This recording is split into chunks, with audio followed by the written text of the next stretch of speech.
December 5th, 2014, to the Ridgewood News and the Record by positioning notice of this meeting on the bulletin board in the lobby of Borough Hall and filing a notice with our municipal clerk. I'd like to remind all members of the public we have 3 fire exits in council chambers, 2 to the sides and 1 to the rear. In addition, you are reminded that we are being recorded by audio and video for purposes of making a public record. If any member of the public wishes to be heard, they need only identify themselves and then they can make a statement or ask a question. Let us begin by having a roll call. Councilwoman Murphy. Here. Councilman Capoli. Here. Councilwoman Garcia. Councilman Vignon. Here. Councilman Alvarez. Present. Councilman Papaleo. Here. And Mayor Montalvo. Present. All right, we have a pretty busy work session agenda before our regular 8 o'clock meeting. We have a presentation from Mr. Brody of Cross River Fiber. We have discussion on a proposed ordinance regarding SCORE, and we have many members of SCORE in our in our council chambers this evening. We have to continue our discussion on the open space trust fund allocation for 2015 for ADA ramps and for proposed changes in our zoning ordinance regarding non-conforming structures. Alan, want to begin? With the open space allocation? Open space. Yes, Mayor. We received a presentation from the Recreation Commission for $85,710. The 9/11 Memorial Committee, $5,750. The DPW, $9,500. And the Shade Tree Commission with a revised $19,120. Tonight you also have before you a request from the Environmental Protection Commission for $2,750 and the Green Team for $3,400. The allocation this year should be $144,254.29. That's $144,254.29. These requests presently total $126,230. We do have resolutions on tonight for the ones that had made presentations earlier on. There is a typo on Resolution 1584. It says the Rec Commission allocation is $87,710. It should be $85,710. So that's just a typo on the resolution when we get to that. Okay. Which resolution, Alan? 15-84. The total, I think, says $87,710. It should add to $85,000. The only thing that I would add is that I believe we are going to receive a very small request from either the Historic Commission or the Newbridge Landing Commission for an allocation for programming, probably not more than $1,000. Mayor, if I may, I do have some concerns with regard to the 2 new allocations that have been requested. The Environmental Commission, you should be aware that I do have $1,000 in the administration budget for their cleanup activities this year, and they do have remaining in the 2013 allocation $1,000. So I don't know how that squares with the $2,750 that they've asked for tonight. In addition, on the Green Team, they have requested money for recycling calendars, which can be paid out of the trust fund. To mail their recycling map, that can be done out of the trust fund. The community garden, I'm not sure that qualifies as recreation or conservation, an area that we can maintain since it's on Board of Education property. I put a legal opinion in front of your place, which indicates that if we have an interlocal agreement or a shared service agreement with the schools, then it would be permissible. But at this time we don't. We could certainly consider entering into an agreement. And I'm not sure about the farmers market also. That would require an interpretation as to whether it fits within the law of developing or maintaining recreation or conservation property in town. Okay. Discussion? Anybody? Well, I'll start. Ed? I think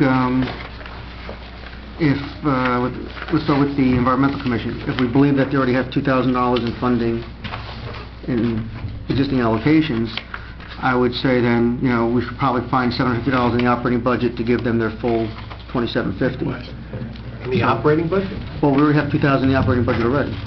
And 1,000 in operating, And now, 1,000 in open open space. space from last time. So we have $2,000, Uh-huh. and then they want $2,750, so I'm sure we can find $750 to add to their operating budget to make up the difference. Well, let me just add that I know that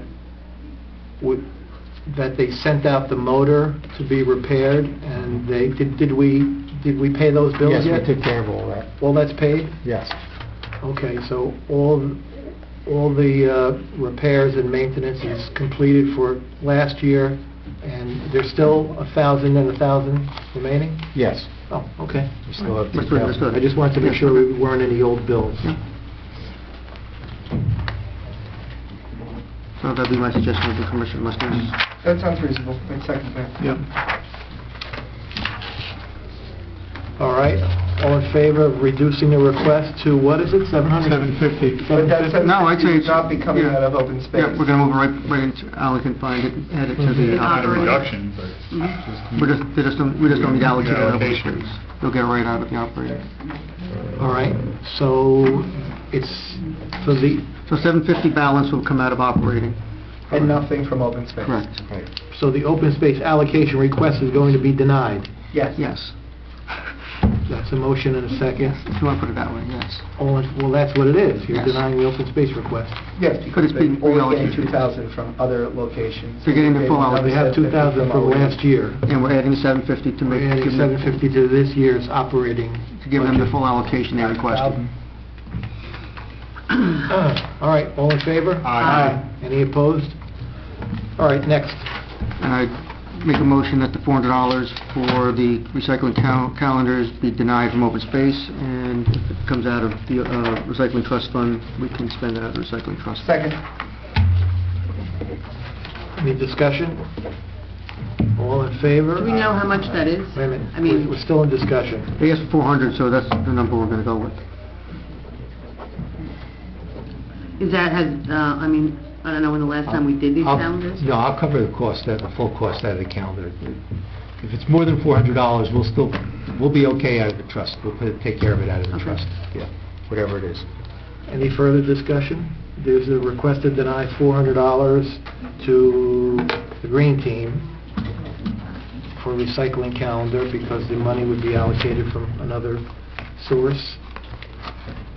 No further discussion? All in favor? Aye. Any opposed? All right. Next. Question, Alan? Mayor? Yes. When we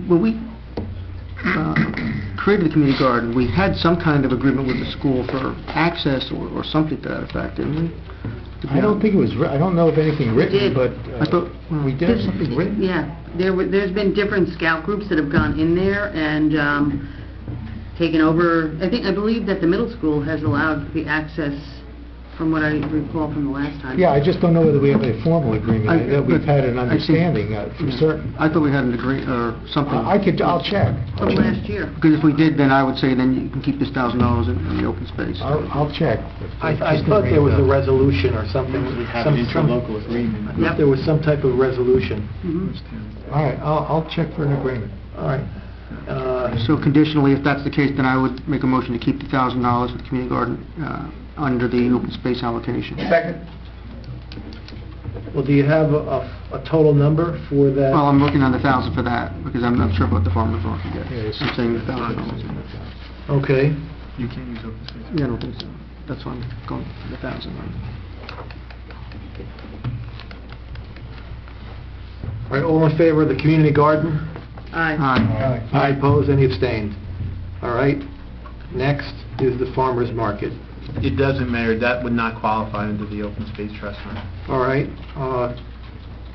Councilwoman, on behalf of the Green Team, are you withdrawing that request? I did speak to Alan earlier today, and he said that he would find some funding. Yeah, So I we will need to withdraw the... advertise. I Okay, will that's withdraw the withdrawn. request. So we're done with the Green Team open space allocation request. Environmental, we've covered. And we don't have anything in writing for the Historic Newbridge Landing Commission, but I will get something. It's going to be tiny. All right, anything else regarding open space this evening? Next is the ADA ramps on Kinderconnect Road. Mayor, I provided a memorandum to the council. I put it in front of your seats this evening. And it's a memorandum attached to a letter from the borough engineer indicating that the $15,000 contract that we had for design is all but spent, and he needs another $8,000 to complete the design work on these ADA crosswalk ramps. We have some funding from the county, about $6,000, but the balance of funds for the design will have to come from the borough. In addition, he's requesting about $13,500 for inspection work that will need to be done. And I'm requesting, even though this totals about $21,000, I'm requesting $30,000 to make sure that we have enough engineering money to complete the project on Kinderconnect Road. I'm suggesting that since we have additional funding left over from the construction portion of these ramps at this time, that we consider introducing an ordinance at our next meeting to move the money from the improvement authorization or the construction side to the other expense or the engineering side. So there's no new money involved, it's just a matter of transferring from one part of the ordinance to the other, and then you could consider amending his contract for this work. I would make a motion to do that. Discussion? Yeah. Well, first, we got to have a second for the I'm not seconding. discussion. Is there a second?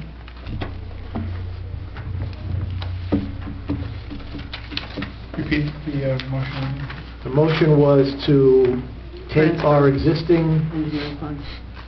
take our existing ordinance, which allocated funds for the construction of ramps and crosswalks, and to move remaining funds in there for $30,000 to the engineering side to further fund engineering and inspections for the project. No new money raised. All right, so second, then we can discuss it. Yeah. All right, second. Second for discussion. Ed? Couple issues. The design portion is reimbursed on the county at a fixed cost, and there's a fixed cost per ramp or whatever. And I believe it was $6,000 or $7,000 that the county said should have been sufficient to do the design work for these. And now we're being told it's triple that. And it may well be, there may be some difficult site conditions, whatever. But I think then if that's the case, then we need to go back to the county and ask them if they're going to cover part of the significant increase in the cost. The second part of that is this going to happen when we go to construction? And they're going to say, well, we only think we should pay 30-40% of this, and then we're going to wind up paying hundreds of thousands of dollars more out of pocket to make up the balance. So I think we need some clarification from the county. One, if they're going to pick up any additional design costs, particularly if it's warranted, which I assume it is. You know, I'm sure there's some grading issues and probably some other mitigating factors here that would require the cost to go up. And then I want some clarification, whether it's through Mr. Sorrell looking at the agreement with the county or from the county themselves, that if this project comes out to be $200,000, $400,000, $1 million, whatever it turns out to be, that they're going to pay for it, and we're not going to have to make up for the difference. And then, because what they're going to hold over our head is that they're going to tell us they're not going to pay Kinderconnect. But if you know, if we're going to have $100,000 or several $100,000 additional bonding to make up the difference in the cost of this project, then you know, we may want to. It may be cheaper for us to actually pay Kinderconnect ourselves than have the county do it. Mayor? Yes. I'd just like to tell you that it's been my experience in working with the county, that when we have a county contract that is kind of standard and uniform throughout the county and applies to the other towns, it's not likely that they will deviate from those contracts. You know, there are stipulated rates of pay in that contract, and it's been my experience they don't want to set a precedent by making exceptions for one municipality that might lead to exceptions in another municipality. So they kind of stick to their guns. I'm happy to write the letter, but I just don't want to raise your level of expectation here.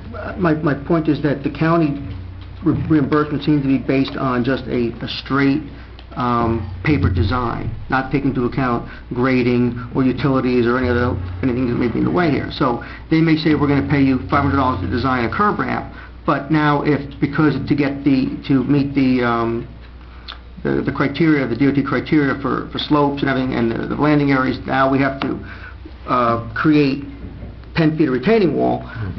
That $1,500 ramp now became a $4,000 ramp. My point being, it costs that much to design it, it's also going to cost that much to build it. And then they're going to say, well, we're only going to pay you $1,500 and we don't care about all the extra work it's going to cost to put that ramp in. That's what I think needs to be clarified. Shouldn't every town be asking the same question? Alan, wouldn't that be a legitimate question for every town? Why would we have to accept that? You know, you're saying that they're going to hold to what they have there, but every town should complain then. Should we be bringing this to our freeholders? Alan, in the agreement we have with the county, does it quote unit costs and Yes. reimbursement rates? Yes. Okay. So much for a corner ramp, so much for a And that's- crosswalk ramp. That was changed from the way they used to do it. Originally, the original program, they would have the borough engineers come up with design costs, the county would approve it. And the design costs would be on what actually the design costs are going to be.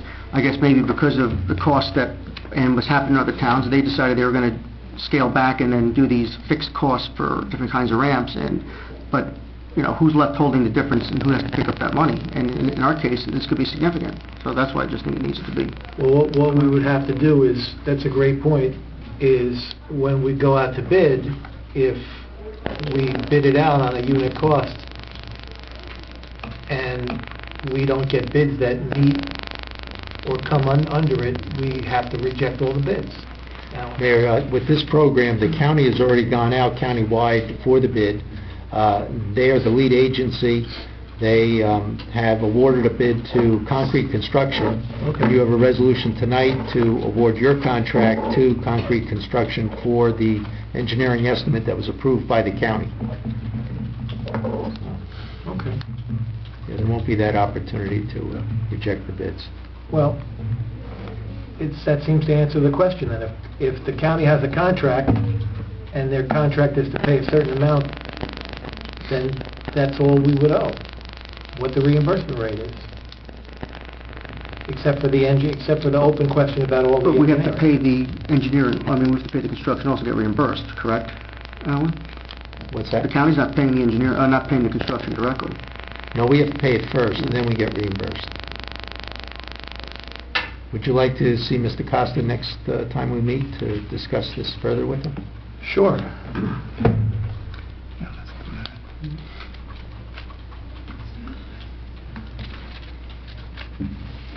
All right. You know, I used the example, I said the first time we did this program in Fort Lee, the estimate to do the ramps was $20,000. And it actually wound up costing $220,000 to do it. So that's why I want to make sure that we're not going to be on the hook for the difference in the cost.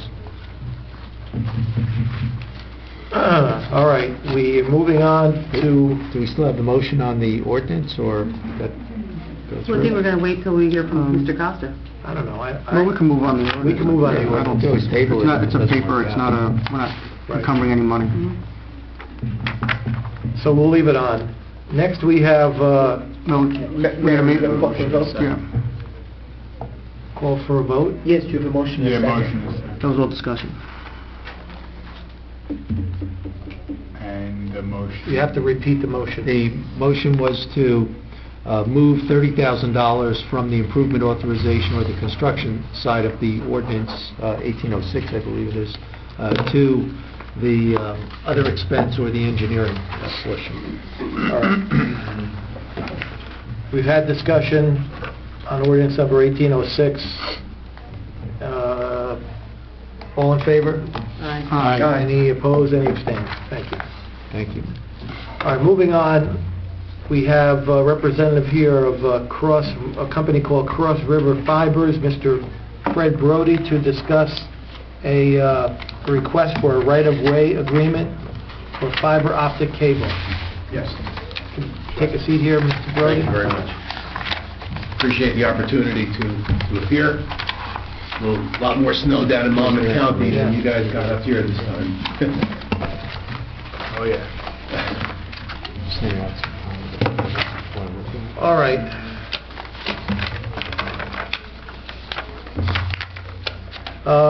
Why do you need a right-of-way agreement from the borough? Because Cross River Fiber is a utility, and we're going to be occupying place in the public right-of-way. And even though we're attaching to existing utility and phone poles, the companies require an agreement. So basically, so the utility and the phone company knows that the town knows that we're going to be doing this.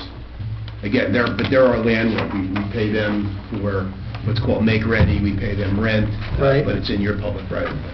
So you're going to put up a new wire, Yes, correct. and when you're putting up the wire, are you going to be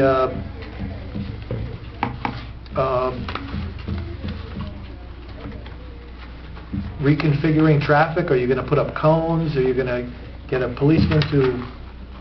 How is it going to work? Yeah, all of that. Yeah, what happens is, first of all, this is just a one route of fiber. It's a backbone, and It's going to be, what, along Kinderkamack Road? we're not sure of the exact route yet. Once we get permission from the town, then we engineer the route. We show it to the engineering department.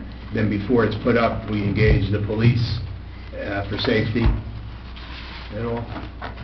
Okay. And it's all commercial industrial. It's got nothing to do with residential. Many years ago, we had a company called Metrocom that wanted to install a piece of equipment on the overhead Cobra lamps, Yeah. the street lighting, for, I guess it's like Wi-Fi or internet access. And they did so, but ultimately they went bankrupt. And then it became an issue of who was going to take down the equipment. Mhm. Are there some assurances that if you string this wire, that if you unfortunately go bankrupt or need to walk away from the project, that there's some means of taking this, somebody will be responsible for taking it down?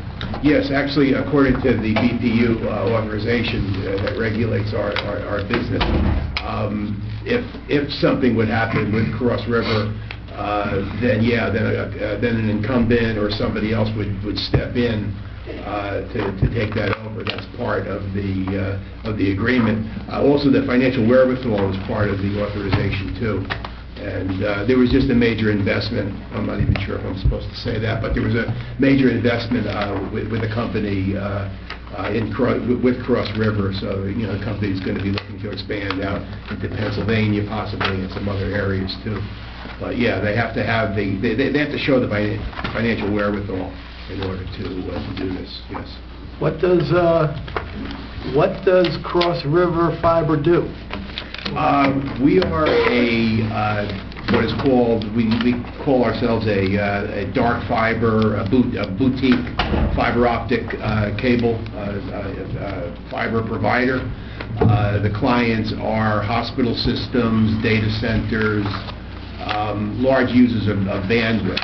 So the company owns, operates, and maintains the cable, the fiber, and it's called handing it off to the companies and all that are, let's say, sophisticated enough to manage it. They put the servers on each end, and they operate the fiber. But the company, they put their data through it. We compare it to water, where we own the pipe, and the customers put their own water through it, so to speak. So they transmit their own data. Questions? Couple questions. In your cover letter, you say that you're looking to attach or install your cables to existing utility poles or conduits. Correct. And the agreement talks about potential other infrastructure that Cross River Fiber may construct. Do you have, or do you see any build-up plans that's going to require installation of manholes or handholds or conduit runs within the streets or the sidewalks, and have you had those kind of installations anywhere else? Well, I mean, if there are clients, I know one of the questions that was asked about what the benefit to the municipality, and we always say that, you know, having what we call a fat pipe conduit like that does attract companies that want to use large bandwidth, including even the municipality and the school district.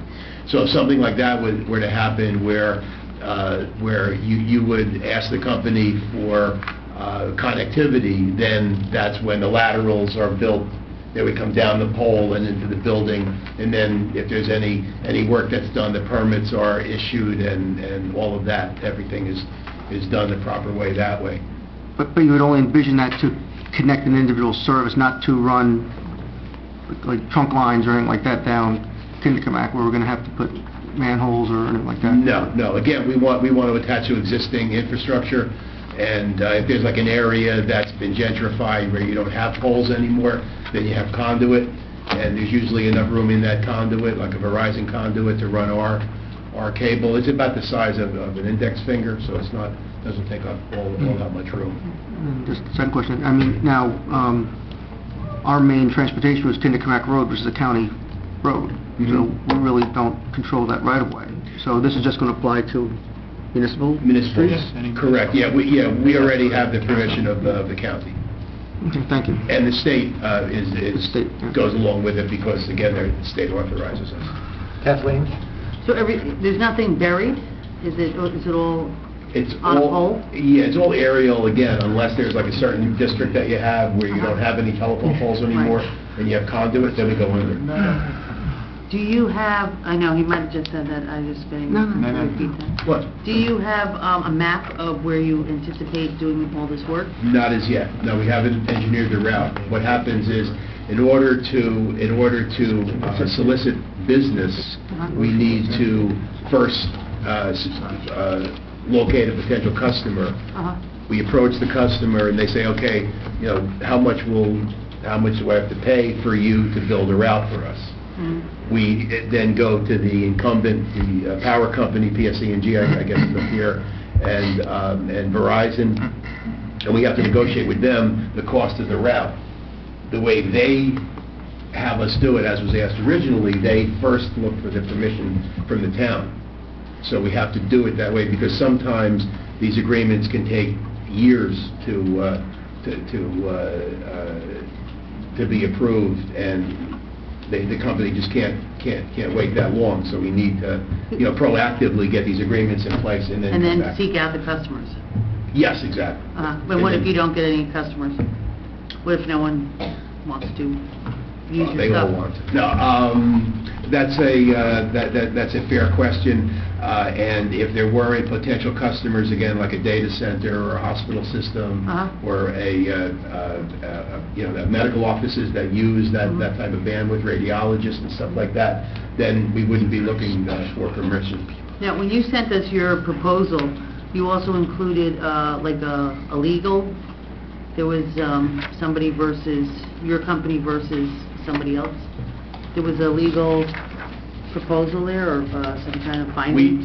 We offered a suggested resolution and agreement.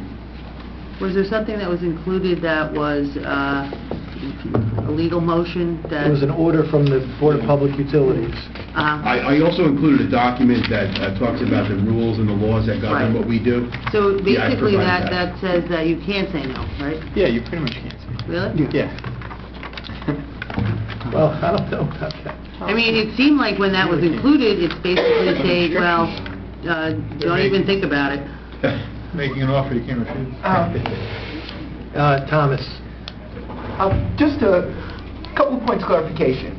I think what I heard you say was that you've already gotten approval from the county. So therefore, Correct. you already have approval for the kindergarten corridor. Mhm. Okay. And since all of our, not all, but 90 to 99% of our commercial business who would be using this Mhm. is off the kindergarten corridor. So my question to you for clarification is, why would we vote yes to your proposal when it would just mean that we'd be stringing lines to our residential areas and it would be adding another sort of urban feeling to our residents? Mhm. Well, again, depending on where the clients are, we would want to go on the shortest route. And Yeah, I'm thinking that you want to go to Paramus, you're going to cut through River Edge. That's what I'm thinking. Because you're not going to go across the river, so... Well, there is connection, and again, that's, the Cross River Fiber is, crossing the river. There's kind of clients in New York City and carrier hotels that they connect to and all of that across the river, yes. Because I don't see a strong enough benefit for the residents of River Edge for, another sort of cable running through our residential areas. Mhm. And I wanted to give you a chance to address that, because right now, I'm inclined to vote no, because I don't see any benefit to our residents. Mhm. So I wanted to give you that opportunity so that you could inform me and help me understand why we should vote yes. Yeah, like I said, because the route might have to go on municipal streets, and we do need this, the agreement in place for the municipality beyond the county and the state. So, and then that kind of goes to the councilwoman had asked about the laws and regulations that, respectfully, the Telecommunications Act of '96 allowed for this competition to occur. So that's why companies like Cross River and other companies are looking to build these networks for commercial industrial use, create competition, create commerce. And again, that could benefit the But if you're municipality. saying that the end goal is to create competition and commerce, then another company, once we say yes to you, another company could come and ask for the same thing. Then we'd be more obligated to say yes than we are obligated to say to you. Now we have more wires being strung through our residential areas because there's Kinderkamack Road you already have authorization for. Mhm. You're looking to leave Kinderkamack Road, and we don't really have that many, if any, major businesses that would make use of this sort of service. And I want to give you an opportunity to address that, because, as I said, Yeah. I'm not inclined to vote yes at this point. Right, because and with all due respect, as I said, that, because there could be a client here or a client there, that the shortest route might be on Kinderkamack and then cut through one of the municipal roads right off of that. That, again, this is why we're trying to do what we're trying to do here, and, create commerce in the county.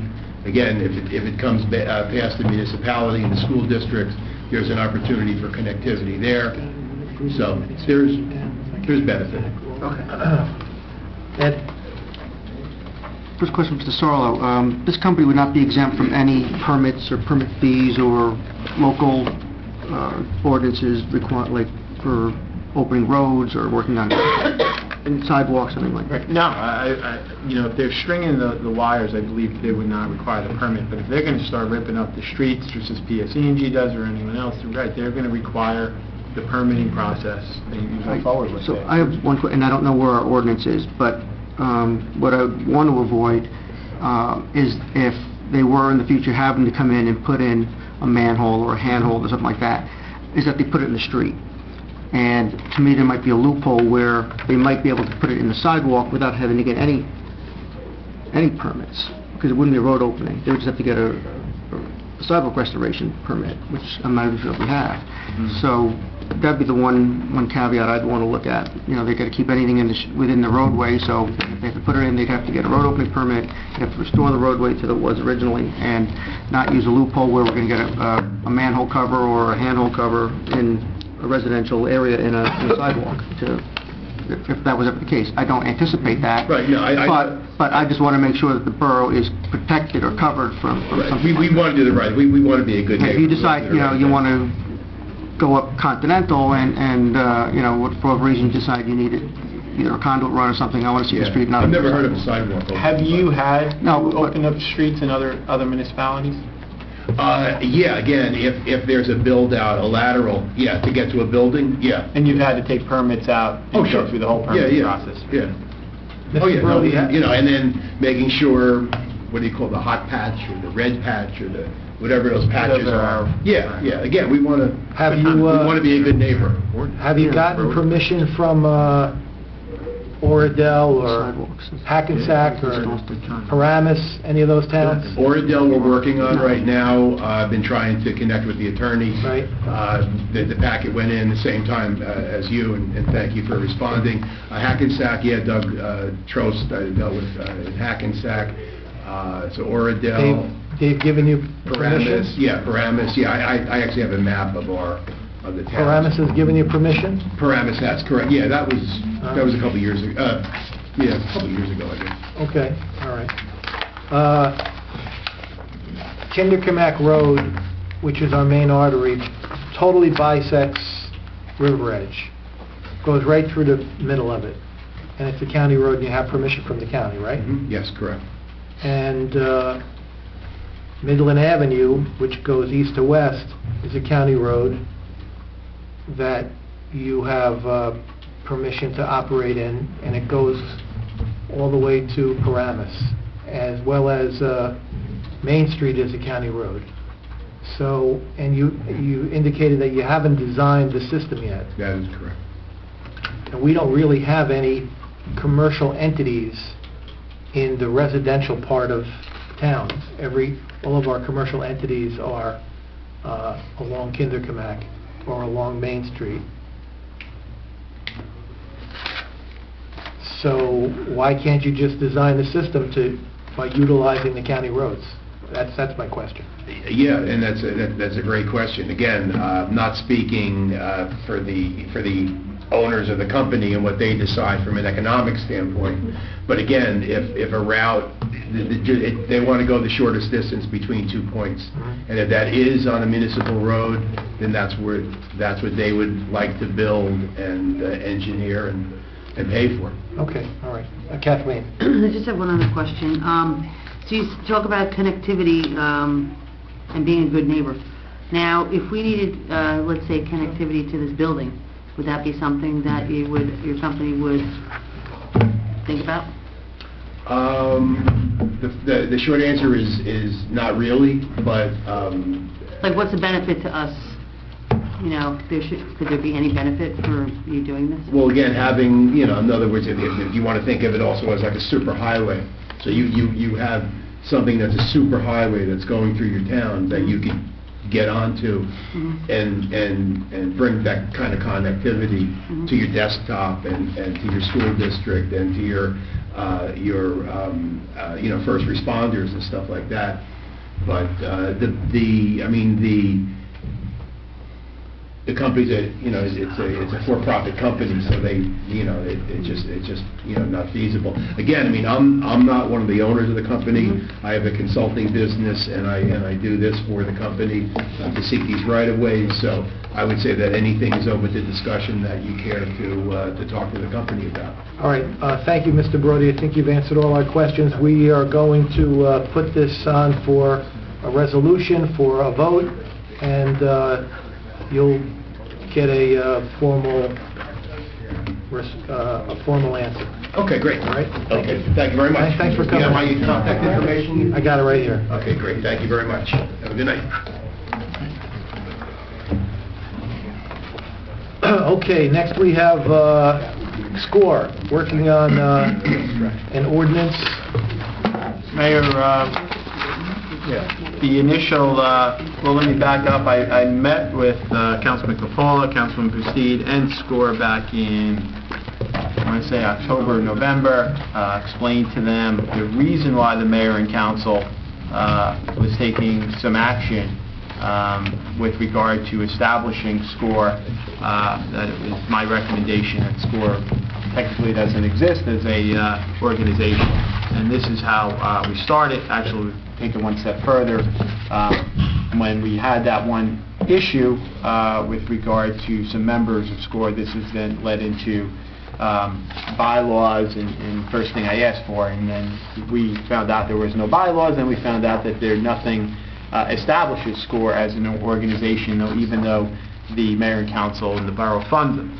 So when I met with them, we were trying to let SCORE develop their own bylaws. I provided some bylaws, very simple bylaws that they should follow and establish, and then suggested that they come up with a committee to meet with myself, Councilman Capola, Councilwoman Bustede, and we can go through some bylaws that then they can take back to the membership and vote on.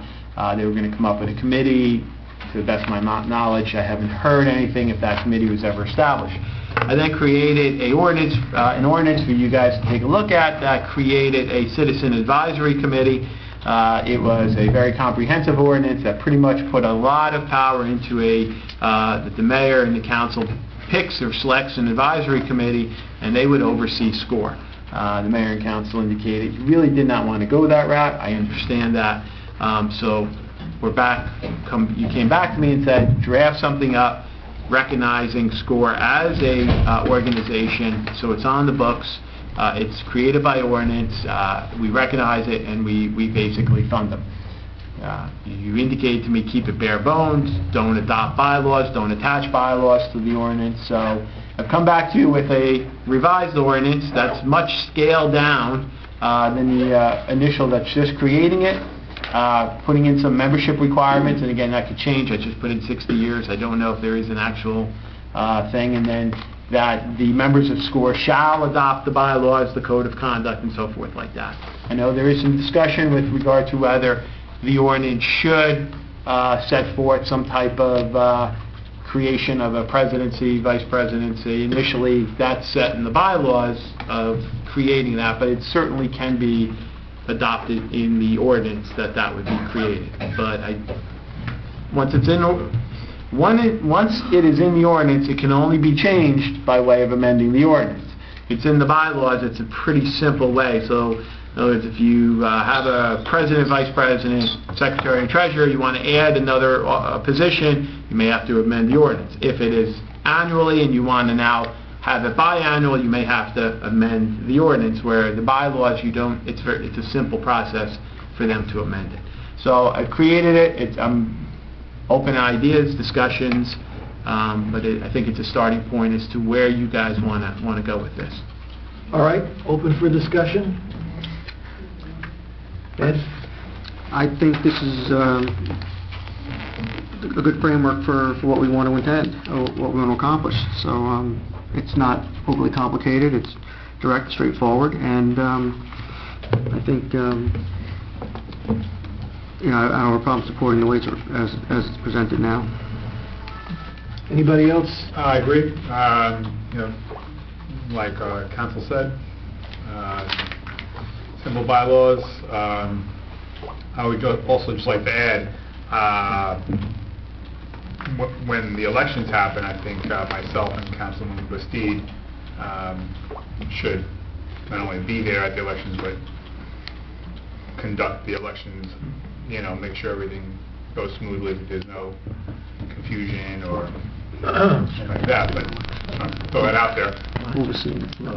Elections would be in the bylaws. Again, that hasn't got there. Okay, yeah. I only have one suggestion, which is really a tweak, because if you're looking at the proposed ordinance, between number 2, which is the membership requirements, which is relatively easy, and number 3, establishing the bylaws and a code of conduct, there's a gap there as to how that happens. So my suggestion would be that the membership elect a chair, a vice chair, a treasurer, and a secretary, annually.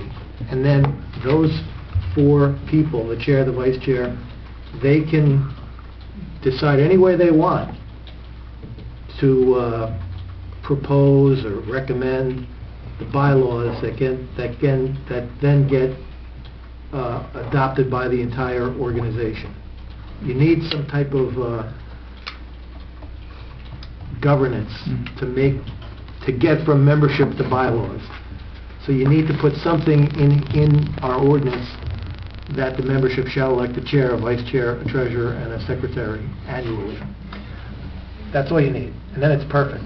I agree with that, only I just make one caveat or one suggestion. Make it a secretary treasurer as one person. In our day of, A limited amount of we people. don't, very few organizations really need a secretary anymore. You have computers, you can speak,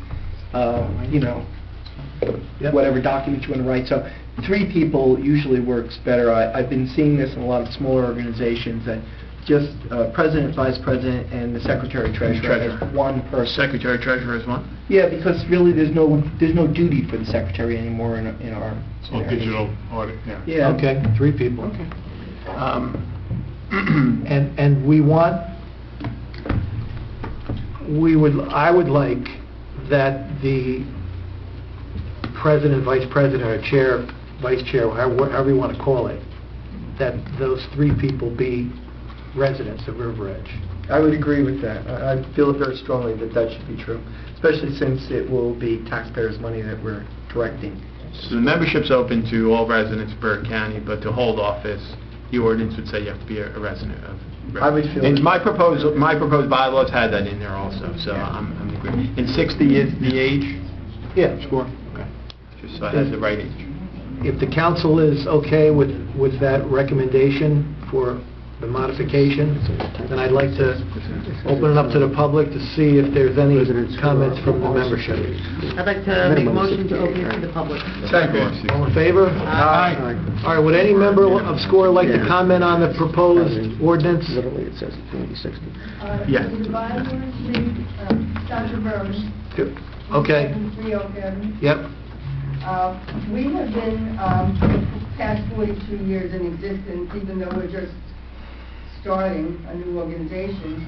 And so how we have been functioning, the treasurer and the secretary have always been 2 separate jobs, because we do have a monthly newsletter, which, and the treasurer has many other duties to do. Okay. Every officer here usually, every chairperson or committee person, as a volunteer, was always helping out in various areas. So I think the 4 people would possibly work better for us, because that's the way it's been going for the past 15, 16 years that I know. And I'd like to withdraw my suggestion. If that's the way they want to organize themselves, I have no objection. My own thing, if I put in the ordinance that there Yes. shall be a president, vice president, then who's going to elect that? I mean, usually the nominating process and the elections are listed in the bylaws. Yes. And then we, again, go back to that initial inquiry, who's adopting these initial bylaws? SCORE is, and it appears that they're at an impasse of adopting the initial bylaws. So even if we put in there, and I agree with you, I think the ordinance should have a president, vice president, secretary, treasurer, but now we get back into, I don't want to get into the ordinance now, and then we're not keeping it simple as to the criteria to become, besides being a River Edge resident, when should voting take place, the nominating process, things like that. That is something for bylaws. Let me ask you this, can we put into the ordinance a stipulation that this first organization would be appointed? We could appoint someone to do this leadership position, and then from that point on, the council would not be appointing? So it's something, so they simply get the bylaws started, and then from that point on, the bylaws would exist. Is that possible? That's one way to skin a cat. Okay. The other way is just to say that, upon passage of the ordinance, at the next SCORE meeting, they have to elect from the floor a president, a vice president, a treasurer, and a secretary. And then they can go to work and take their time to develop the bylaws that they want to have. Oh, well, that's what I was speaking to, about having me and proposing me and Councilman Bastide to be there, do that, oversee yeah, that. yeah. So am I wrong or missing the point? Council Sarlos said that part of it, or now it's not part of it, or, I don't understand. What's that? Well, what I said before, that, Councilwoman Bastide and I would oversee an election, and then you had mentioned, well, that's part of the bylaws, but now what you're speaking about now is not an election, it's just appointing. Well, it appears that you're going to appoint the initial group to be held for 1 year up through, I guess. I agree with the mayor. I think that it should just say within, passes the ordinance, Right. they should elect The ordinance whatever. gets adopted. Yeah. Let them Ellen pick and somebody. Anthony go to the next SCORE meeting. They could facilitate it. And they facilitate an election from the floor. Nominations get made by the floor. There's a vote. Somebody winds up being president, vice president, secretary, and treasurer. And then, in due course, a set of bylaws gets approved by the membership. Okay, if these bylaws are not, then, again, there's a whole separate section about elections in the bylaws. So you're going to go and you just say, okay, which is fine. But now you're not passing the bylaws, and no bylaws are being adopted or proposed for the membership to vote on. December's going to come awfully quick, and come January you want to hold new elections, or in November you want to have nominations for the December, whatever it is. I think October would be nominations, November would be things. If that bylaws are not done, we're back. Where are we standing now? You have an interim government, I guess you could say, running SCORE without anything. And you hope maybe they'll come around and get these bylaws. That's why originally I was for attaching the bylaws, but the council was not. You can't attach bylaws for an organization that hasn't yet adopted them. We can also attach a time frame to adopt the bylaws in the ordinance We also. can put a time frame on it. So within 90 days, after the election, You they have to can, have... you can have a proposed set of bylaws ready to go upon the new board taking their seats. They can say, we have these proposed bylaws. And to elect the president and vice president. We want to adopt them. We do have it open to the public. Mayor, Yes. we did have a meeting, and we did elect a bylaws committee, but what happened is, there were holidays, it was Christmas, and there was also sickness, people were ill, and we were ready to go ahead, certainly, with these bylaws that Mr. Sarlo presented. There's absolutely nothing wrong with them, but for a few little tweaks, Okay. they're perfect. Good. Then the council... Then we could go with the election. Yeah. I mean, the process would not change, because there's nothing wrong with going over these bylaws. It does say 60 years or older. Okay. It does cover many issues that are, that have to be in the bylaws. Thank you, Ms. Berman. Yes, ma'am. Okay. Ann Osmondson. I've gone over them, and under number 5, it talks about voting. And I think it should specify in there that only seniors that live in River Ridge have the right to vote. Well, that's a change or a modification of the bylaws that the membership of SCORE is going to have to make after, you're just getting ahead of yourself a little bit, after we adopt the ordinance and we elect the officers. Then there could be a general discussion about the form of the bylaws, and I'm sure that if Mr. Sarlo sent you these proposed bylaws, there's a section in there that says the bylaws can be amended and how they can be amended. So but that's a very good question. Thank you. Yes. Okay. Carol Moore, 680 Center Avenue, River Ridge. First of all, I'd like to thank Ellen Lewis and the new gentleman for the time you gave me, for the short time that, I guess you could say I was a volunteer trying to keep SCORE going. From my experience, I will tell you, there's a lot of mixed feelings at SCORE, okay?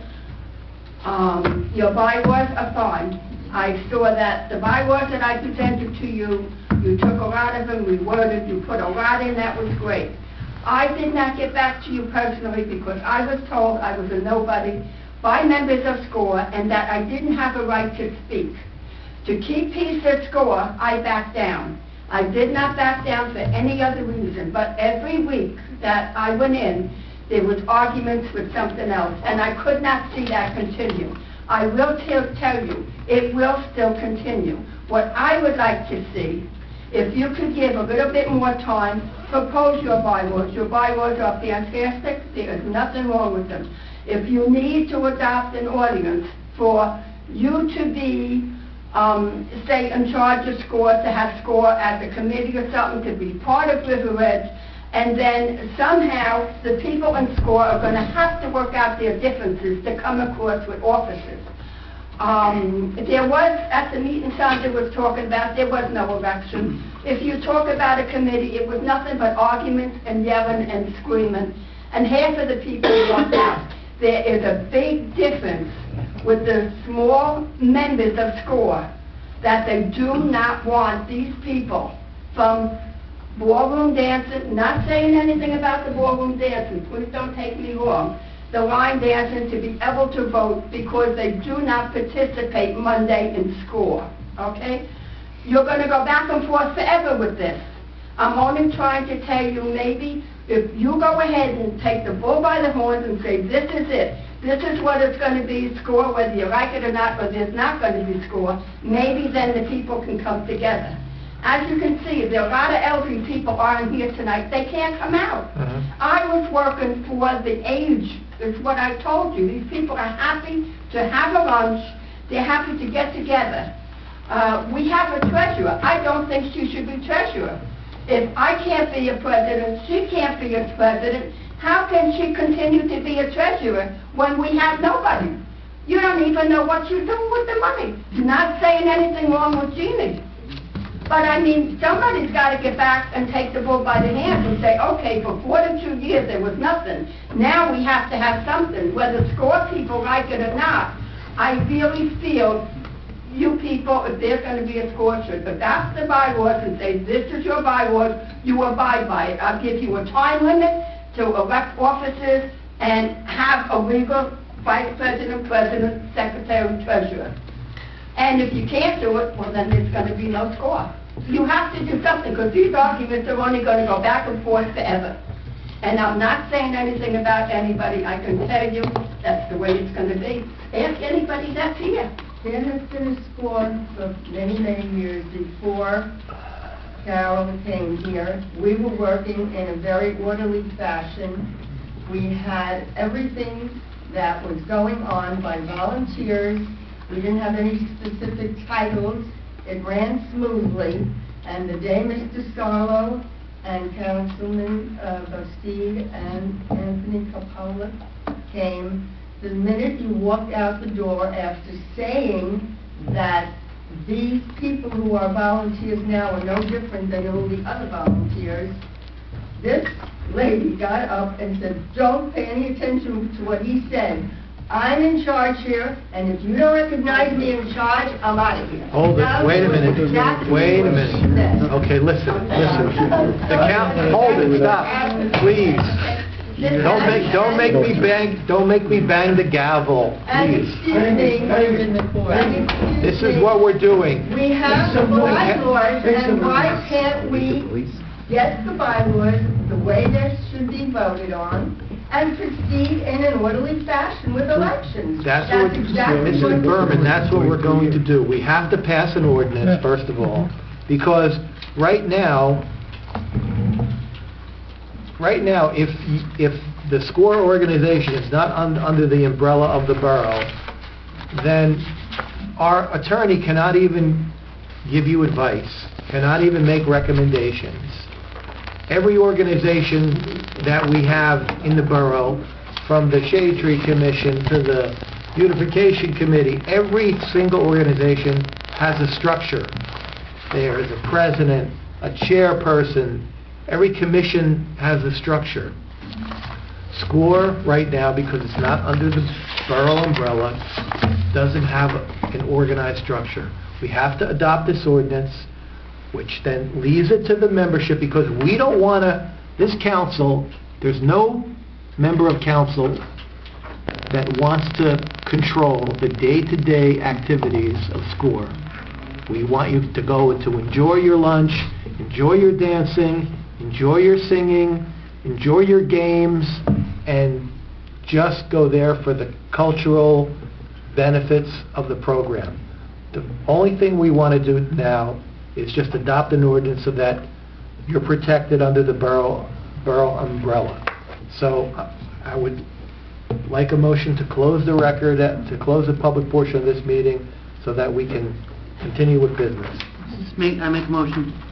Second. All in favor? Aye. And I will amend the ordinance, put in the mayor and council's recommendations, and then we can... All right, so the ordinance is going to be amended. It's going to include a president, a vice president, a secretary, and a treasurer, Together.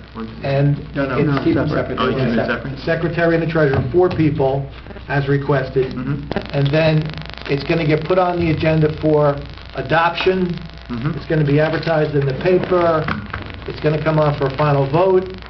If it gets adopted, then your liaisons, Councilman Coppola and Councilwoman Bastide, will attend the next meeting. They will oversee. It's almost like the UN. it's almost like the UN with fair and free election. They're going to oversee Call me John Kerry. They're going to oversee a fair and free election of officers, Bring Jimmy Carter in. and hopefully by that time there'll be at least one proposed set of bylaws that can be adopted, and then there are procedures in the bylaws in case there is reason to amend them. And that's how we're going to go forward. I want to thank all the members of SCORE for appearing. Can I just Thank you. give Mr. Starr, please? One people on Monday, and this is what the college is going to do. Thank you, Mrs. Barr. It always on here. Thanks. All right, next we have the proposed amendment of ordinance of, Chapter 416, the zoning article for non-conforming structures.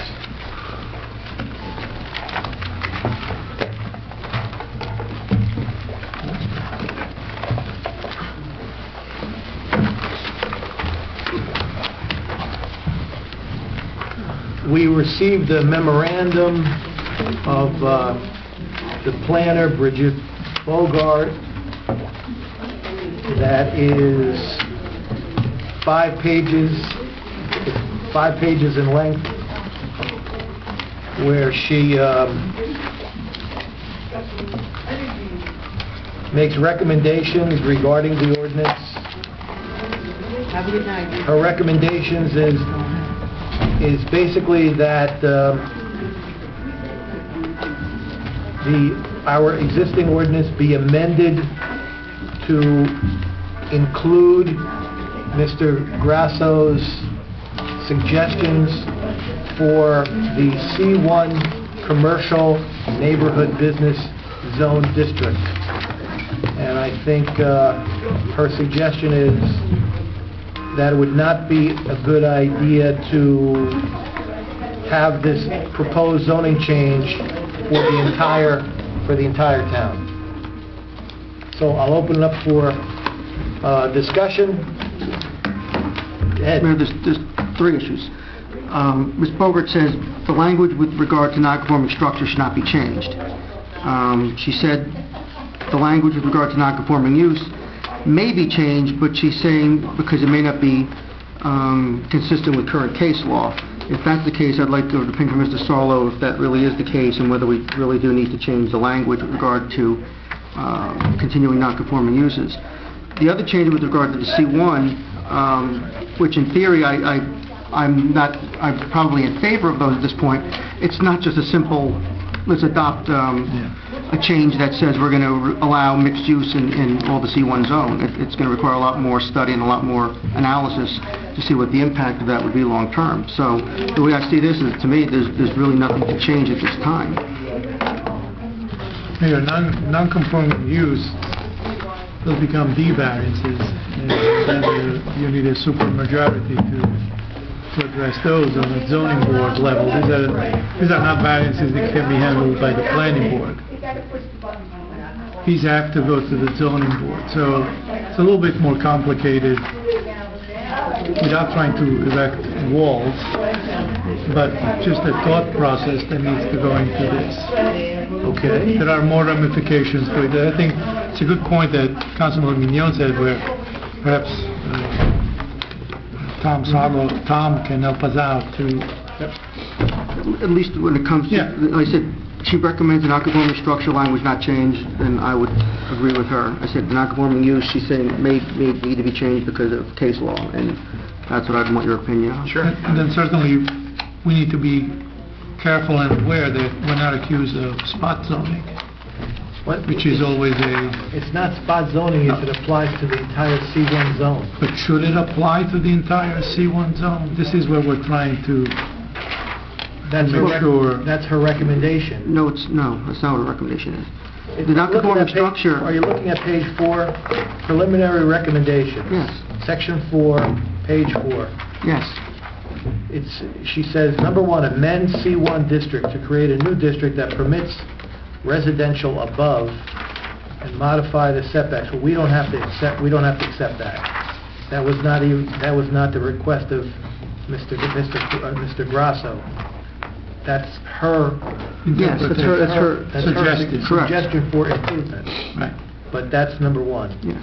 Number 2 is to amend the non-conforming structure section to, and A is to, which A incorporates the language that Mr. Grasso suggests. But that's not what she said. She said since the proposed language, it would make sense to maintain the current, more restrictive language for the non-conforming structures. She's not proposing changing. That's what her conclusion is on page 2. I'm reading from page 4. Yeah. Page 4 says, amend the non-conforming structure regulation as follows. And then she says, A, non-conforming structure damaged by fire, casualty, act of God, or reduced to less than 50% of the previous existing area may be restored, reconstructed. That's approximately the language. No, that's the existing language of the ordinance. She says that on page 2. I don't know. Let me see. On page 2, she recites what the existing language of the ordinance is. That's the same language that's there. She's saying not to change that language, because she's saying that to make it less restrictive is not what's in the best interest of the borough. We do not want to make it harder to remove non-conforming uses. Non-conforming structures, I should say. On non-conforming uses, she's saying that she's recommending that because of issues with case law, the timelines and some of the conditions we have in our current language may not be valid.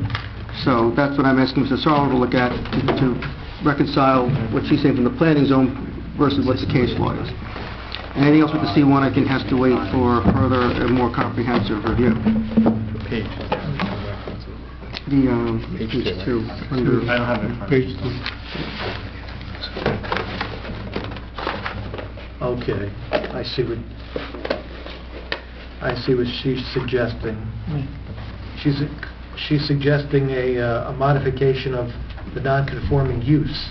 Correct. That's what I said, yes. So let's go through this clarification process. We're only improving the product in the end. Right. Yeah. It's a due diligence phase.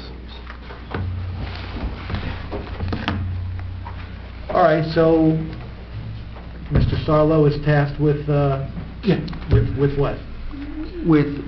I would say we accept her recommendation not to change the non-conforming structure language, and then if we're going to change the non-conforming use language to be consistent with current case law, then I think Mr. Sarlo needs to review that. If there is something wrong with our current language, or whether it's fine the way it is, or do we need to change it?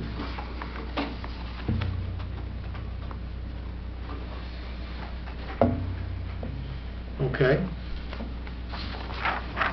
Well, it should be okay by the next meeting. Yes, If it gives you absolutely. enough Keep it time. on. Yeah. Keep it on. I will get you something. Early next week, keep it on. Okay, 3 and 4 are actually together, these items for discussion. they're the same thing. 3 and 4 are the same thing. Okay. All right, so we're going to continue discussing this when we get the comments from Mr. Sarlo now. Right. Next is the work session consent agenda. Do I have a motion? So moved. Is there a second on the work session? Second. All in favor? Aye. Okay, next, unfinished business? Anything? We have to go into the regular meeting, please. Any new business tonight? No. All right, open to the public? So moved. All in favor? Aye. Any member of the public wish to speak on the, on anything? In regards to the report from the planner, Yes. I agree with, you guys already said that she's talking about the area where she had a map in there of between Lincoln and Midland and changing some of the zoning in there, not keeping the termination of non-conforming use the same, so it would still be that it was destroyed to greater than 50% of the area, not be left to be built, but I think making the zoning requirements a little bit different. So a lot of the buildings that are there, like I think this is, you know, especially some of the buildings that are very close across from the PNC Bank in that area, they're not on very wide parcels. And there's one requirement for the side yard that I think the sum of both side yards has to equal 35 feet. And some of the lots are really positive about on there. Side yards totaling 35 feet. But I think it'd be, I think it is a good idea to change the zoning to, you know, make it more, like she mentioned, more similar to what's existing there now. You know, the setback requirements and things like that. Right. And side yard requirements. All right, thank you. Can I have a motion to close? So moved. Second. All in favor? Aye. All right, now can I have a motion to adjourn the work session, go into the regular So meeting? moved. Second. All in favor? Aye. All right, good. Let's begin the 8 o'clock meeting by standing for a moment of silent prayer and or reflection.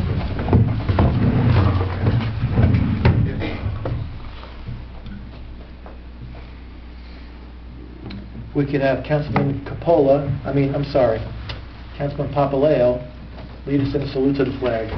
I pledge allegiance to the flag of the United States of America and to the republic for which it stands, one nation, under God, indivisible, with liberty and justice for all.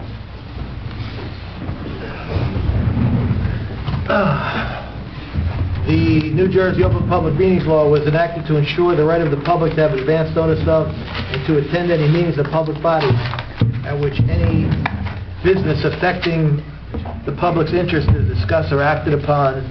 The mayor and council of River Edge have noticed this meeting by having a date, time, and place posted in the Borough Hall, and notices were sent in December to the Record and the Ridgewood News.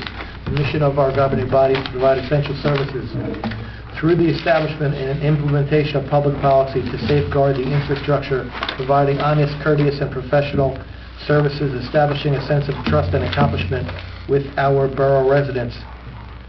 Through research and prudent planning, we seek to minimize public risk while improving municipal services. We are sensitive to the needs of taxpayers while realizing that the governing body cannot be all things to all people within the present economic conditions, state mandates, prevailing attitudes about taxation. There are 3 exits in council chambers, 2 to the sides and 1 to the rear. In addition, we are being recorded by audio and video during the public portion of the meeting. If any member of the public wishes to be heard, they need only identify themselves, and then they can address the governing body. Roll call, please. Judy. Councilwoman Murphy. Here. Councilman Cole. Here. Councilman Brzezinski. Councilman Hill. Here. Councilman Esposito. Present. Councilman Papalayo. Here. Mayor Montero. Present. I would like a motion to approve the minutes of the mayor and council work session, a regular meeting for February the 2nd. So moved. Second. All in favor? Aye. Any opposed, any abstained? I'd like a motion to open to the public to comment on the agenda. So moved. Second. All in favor? Aye. Any member of the public wish to comment on the February 17th agenda? Can I have a motion to close to the public? So moved. Second. All in favor? Aye. All right, we have appointments and personnel changes, beginning with a resolution to approve a salary increase of Patrolman Daniel Lee from his annual salary of $96,785 to $106,630 due to a change to patrol officer first grade. So moved. Second. All in favor? Aye. Next, to approve a salary increase of Patrolman Anthony Roman from 17th grade, effective February 7th, 2015. So moved. Second. All in favor? Aye. Any opposed, any abstained? Next, to approve a salary increase of Patrolwoman Renata Sanchez to Patrol Officer 17th grade, effective February 7th. So moved. Second. All in favor? Aye. Any opposed, any abstained? Next, we have correspondence that is listed in the agenda that we have received notices and letters that any member of the public could review by speaking to the municipal clerk's office. In addition, we have monthly reports on file from the library, Board of Trustees, the Recreation Commission, an annual debt statement, and our building department. We have liaison reports beginning with Councilwoman Murphy, who is liaison to the Shade Tree Commission, the Library Board of Trustees, the Environmental Protection Commission, the Green Team, the Technology Committee, New Milford and Oradell Shared Services. Councilwoman Murphy. Thank you, Mayor. It's going to be brief tonight. For the environmental, I was happy to be able to attend their volunteer award dinner this past Friday with Captain Bill Sheehan. And we are going to have our river cleanup in River Edge on Saturday, May 23rd. So mark your calendars if you'd like to go down and help out with that. For the Green Team, they will be having a paper shredder come to Cherry Hill School, 9 to 1, April 25th. They also will be having an event called Second Chance Toys, which toys will be collected and given to kids in need. They got 1-800-GOT-JUNK trucks to supply the trucks to collect the toys. So if you have any toys, please gather them up, and they will be collecting them for this worthy cause. Our recycling calendar will be going out this week, finally, which will alert the residents to the proper plastics to recycle. They just had their meeting tonight across the hall, so I was unable to sit in, but she did give me that information. The Shade Tree is still working on their 5-year management plan. I think this is the year that they have to start it over again, so that's still in the works. The New Milford and Oradell Shared Services Committee, Ed and I will be meeting with them tomorrow evening just to hear their presentation from the company that did the Montvale DPW study. And all it is just to listen to the presentation. And the library, they did have the company come in and do some asbestos testing. They're waiting on the results for that. They look forward to getting this roof project finally underway after 2.5 years. So, and they did find the vandals that graffitied the library, and they will be brought to justice.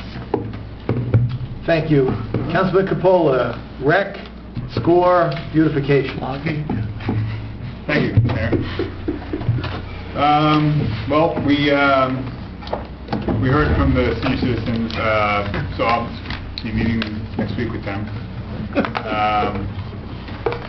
The beautification, I haven't met this past month, and recreation, We spoke about keeping the fee for women's softball the same, $50, River Edge Run. We are in the midst of picking between 5 beautiful fluorescent T-shirts, which one will be the one that we use for the run. Hot pink, hot yellow, hot green, and hot blue.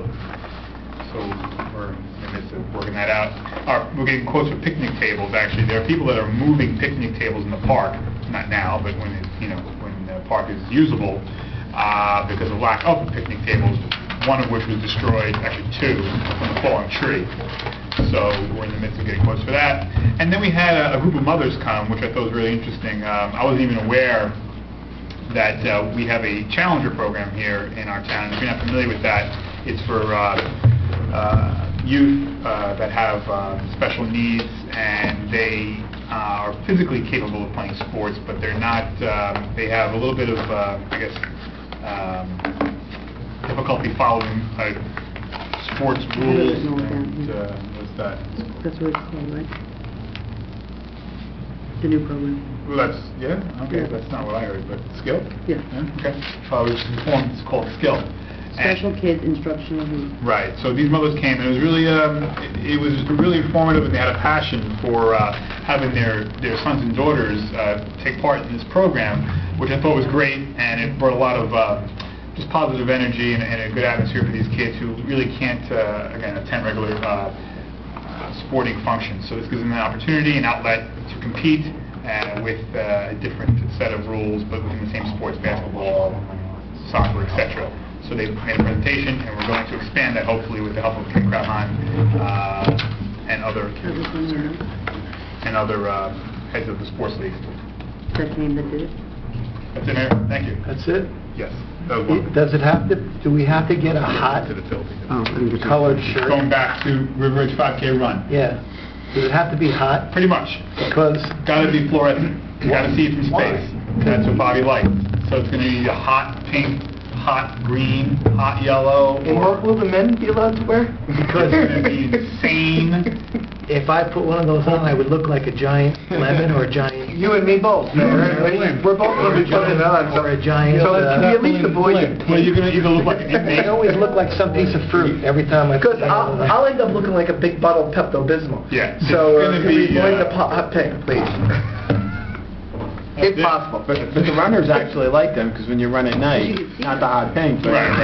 you The can be orange is seen. good, the green is good. Yeah, the orange and green and Well, blue are with good. the orange, if you could be mistaken, I'm not joking now, it looks like a shirt from the penitentiary. It looks like that color orange. Yeah, so. All right, so the pink and orange And are pink is hopefully okay as out. long as you don't run certain parts of town. Town color. Town color, aqua blue, Mylanta blue. There we go. Turquoise. That's great. All right, something. Thank you. Councilwoman Bastida is not with us tonight. Councilman Mignon, DPW, Zoning Subcommittee, Redevelopment, New Milford and Oradell Shared Services, Technology. Thank you, Mayor. Just want to start off by acknowledging and thanking John Lynch and the DPW, who continue an excellent job during all these crazy inclement weather events we've been having. They're doing a great job making sure the streets are clear, and my hat's off to them. They do an excellent job every winter. And also, John, also behind the scenes, it's not public, it was public knowledge. You saw that in the newspapers about there was problems getting salt shipments too. And John was using every avenue possible and being very aggressive to make sure we got our fair shares of They were shipments. interviewed on Channel 12. I absolutely we loved got- his comments in our weekly correspondence. You should put that in the public record, 'cause that was great. But, it just shows he goes above and beyond to make sure that, do what he can to keep our streets clear and safe for the residents and emergency services. So, thank you, John. Zoning Board had their reorganization. Very interesting. It was the first time we actually had we actually would have had a quorum of council people there to see what was going to happen, I guess. I don't know what people were expecting to happen, but... It was a slow Wednesday night, fun to do. But Eileen Chusid was elected chair, Valerie Costa was elected vice chair, Al Roman was selected, or was elected secretary, and as expected, Victoria Peckerman was appointed the zoning board attorney. So Mayor got what he wanted, he got his attorney, but at the cost of us losing a very good chairman and a very good volunteer for this town. Technology Committee, I hope we can schedule a meeting to, one, we're supposed to talk about the phone system and get that going, and also to talk about the different options for potentially broadcasting, either via cable or YouTube or something, the council meetings. And that's it. And then Councilman Murphy mentioned about the shared services meeting tomorrow night. So that's all, Mayor. Thank you, Councilman. Councilman Aquafina, Construction Code Official, Property Maintenance, Planning, Technology, River Edge and Riverdale Schools. Code official and property maintenance as expected, they continue to be an automatic pilot, those two. So it's good to make the occasional phone call to Mr. DeRosa, who's happy with the additional hours that we granted to him, but I'm sure he understood that if he sees a need for a few more hours, to please let me know and I'll convey it to the mayor and council. We're looking forward to Thursday's meeting of the planning board. We do have an agenda with cases, applications on it. And as far as the schools, I'm looking forward to attend the next round of meetings. Unfortunately, we're doing weather cancellations and holidays and concurrent meetings with this body. I've been able to attend only one meeting of each since January. So I did request Superintendent Fletcher to put together an interlocal proposal for the broadcasting of mayor and council meetings, where basically Riverdale would handle everything, because I think that would be one way to kind of either wake us up and push us toward that avenue, or just let's get started with that, as long as the cost will not be prohibitive. The cost will be quite affordable. So I'm looking forward to receive that proposal, then share it with the Technology Committee, and eventually with Mayor and Council. This is something that was started 4 or 5 months ago. Do you know what his time frame is getting at? Because no, I've asked him, wanted to have it for tonight, but it'll be for the next meeting, and certainly the route I want to do with it is first Technology Committee, then Mayor and Council, out of that committee.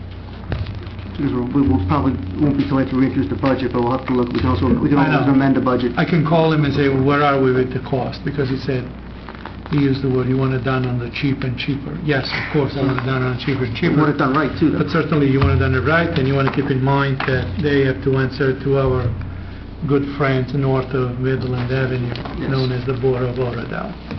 Thank you. That's all, Mayor. Thank you. Thank you. Councilman Capola, Police Yes, sir. Department. Police Department. That's twice today. You snuffed me on the Pledge of Allegiance. I like it, I'm getting younger.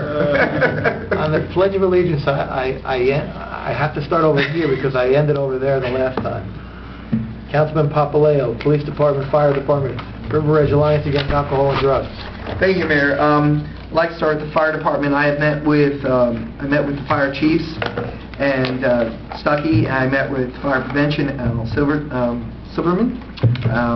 I met with OEM to discuss their budget and their capital requests, and I have conveyed that information to the Citizens Budget Committee. I continue to make every effort to do weekly visits to the Sunday muster when our volunteers come, and they do maintenance on the rigs, and they do some light training. Police department, I have regular meetings with the police chief every 3 to 4 weeks, and as need conversations on the phone. The Citizen Budget Committee tasked me with making to reach out to the chief for 2 things. Tactical equipment, I will not be at the next Budget Committee meeting, so I wanted to report to the council now, and hopefully someone from the council can share this with our citizen members of the Citizen Budget Committee. The tactical equipment includes helmets, shields that are rifle-proof. They include body armor that is also rifle-proof. This equipment is 10 to 15 years old. It's past its usefulness and its, I don't know if it's certification, but certainly its trustworthiness. And so the request for tactical equipment was beyond the day-to-day body vests that they wear.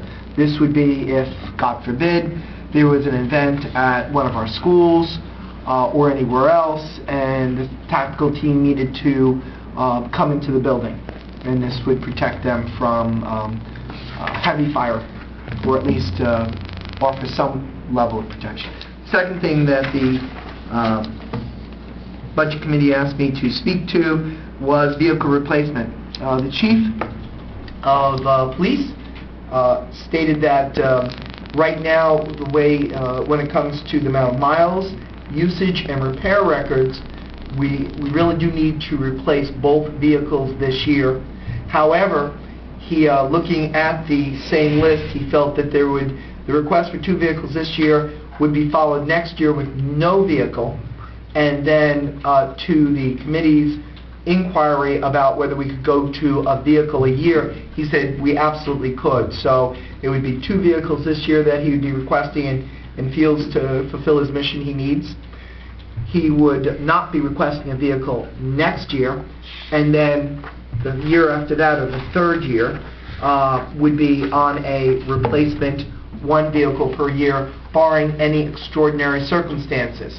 He had gone to the every other year because previous councils had been using the leasing option as a way of replacing our vehicles, and that option, the council had directed the chief several years back to go to an every other year because it was a leasing process. So, so that's the information that I hope you will convey since the Budget Committee, which I will not be present at this Saturday. Is there any questions before I move on from that? I have a question. Do our police have rifles or shotguns or any other? Oh yes, they do. Pistols? They absolutely do. They do, okay.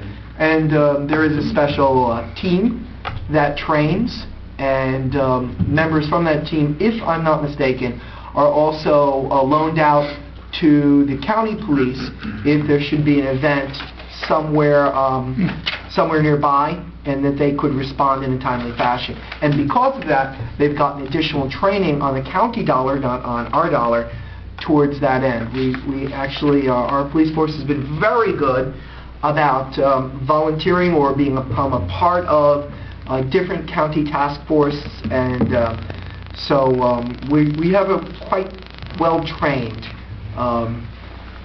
police force for such a small town.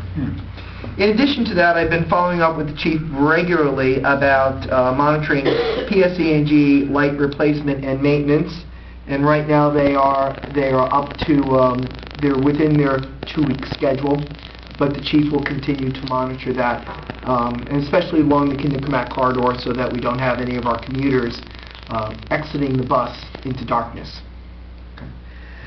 Finally, something, so I've done fire, I've done police, and DARE is River Edge Alliance Against Drug and Alcohol Abuse. There was a crossover. I believe Officer Staros was approached by the Habit Burger franchise that had a soft opening in River Edge, a training opening, and they had said, listen, we had approached other police departments, we'd like to train our people, we'd like for you to invite the schools and residents to come, and we'll give 100% of the proceeds, that means after cost, to DARE. We estimate that DARE will be getting a nice donation of approximately $2,000.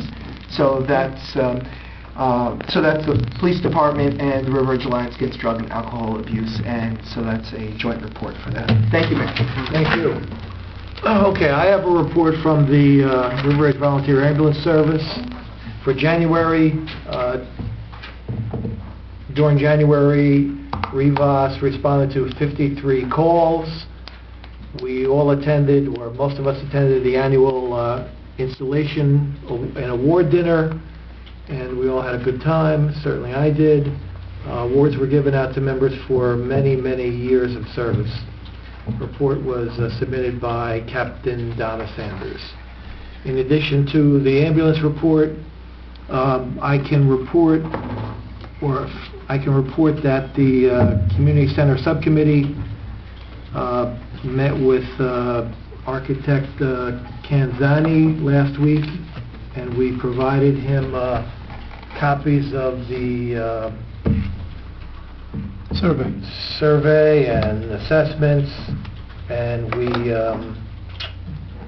gave him basically a wish list of different things that they should look for, and coming up with a rendering or an idea of what a future community center should look like.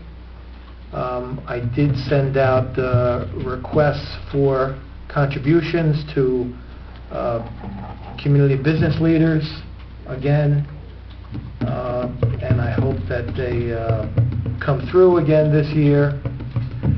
In addition to that meeting, I can report that I'm involved in an organization through the New Jersey League of Municipalities educational foundation called the Mayor's Book Club, which we have luckily brought to Bergen County.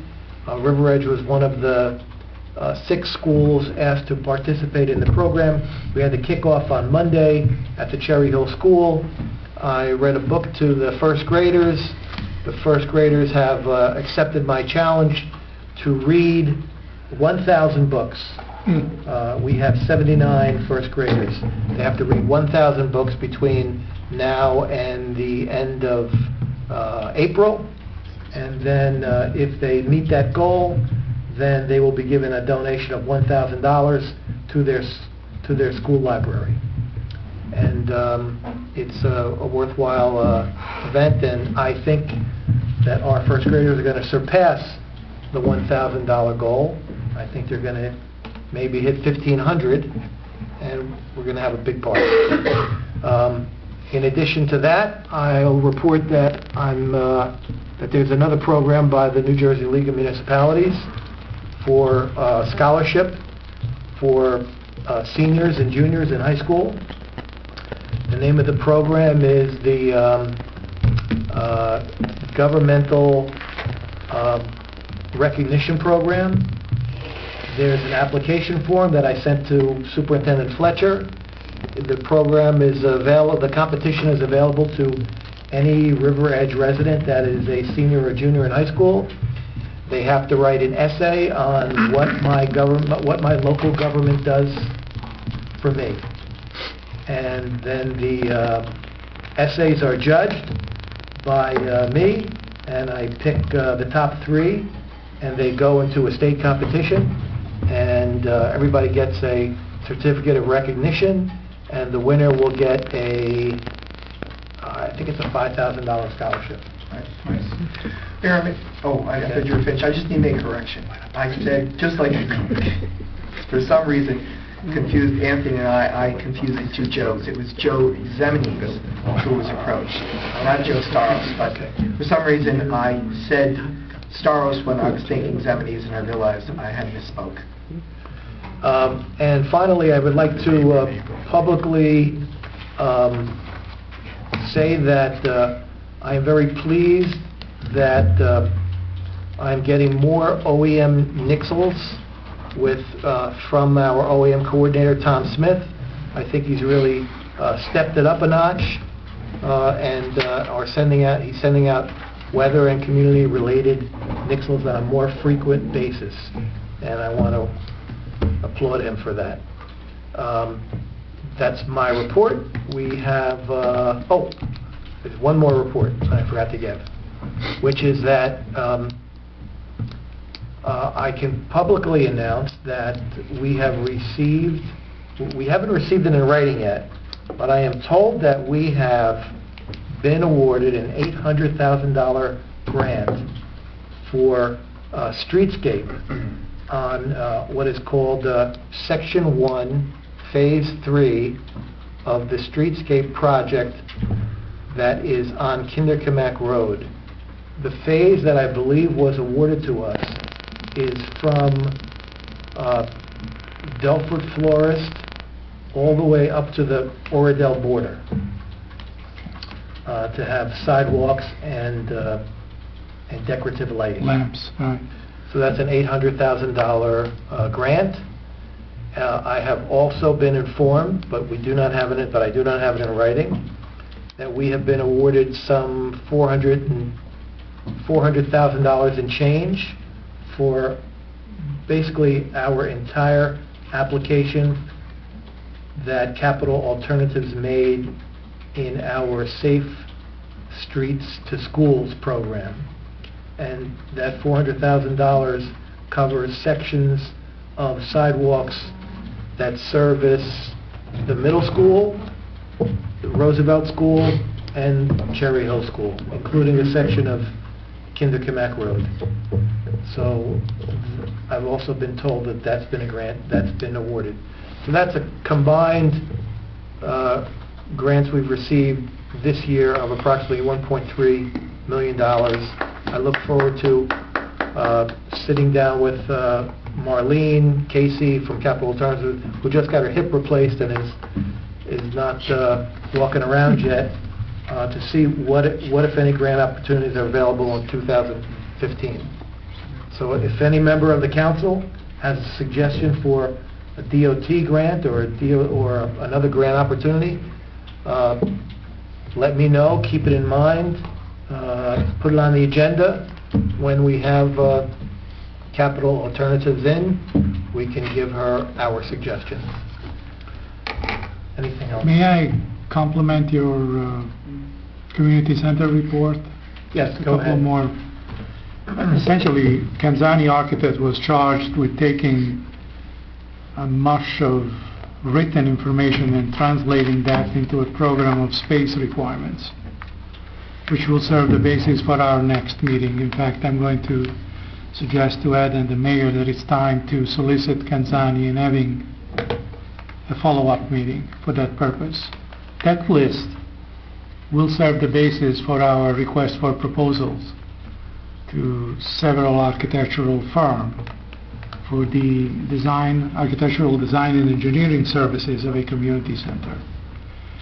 Kanzani did say that they would develop their own design. I asked them to keep it to themselves and perhaps attach that design when they submit their proposal, which I expect them to be one of the firms that will be submitting the proposal.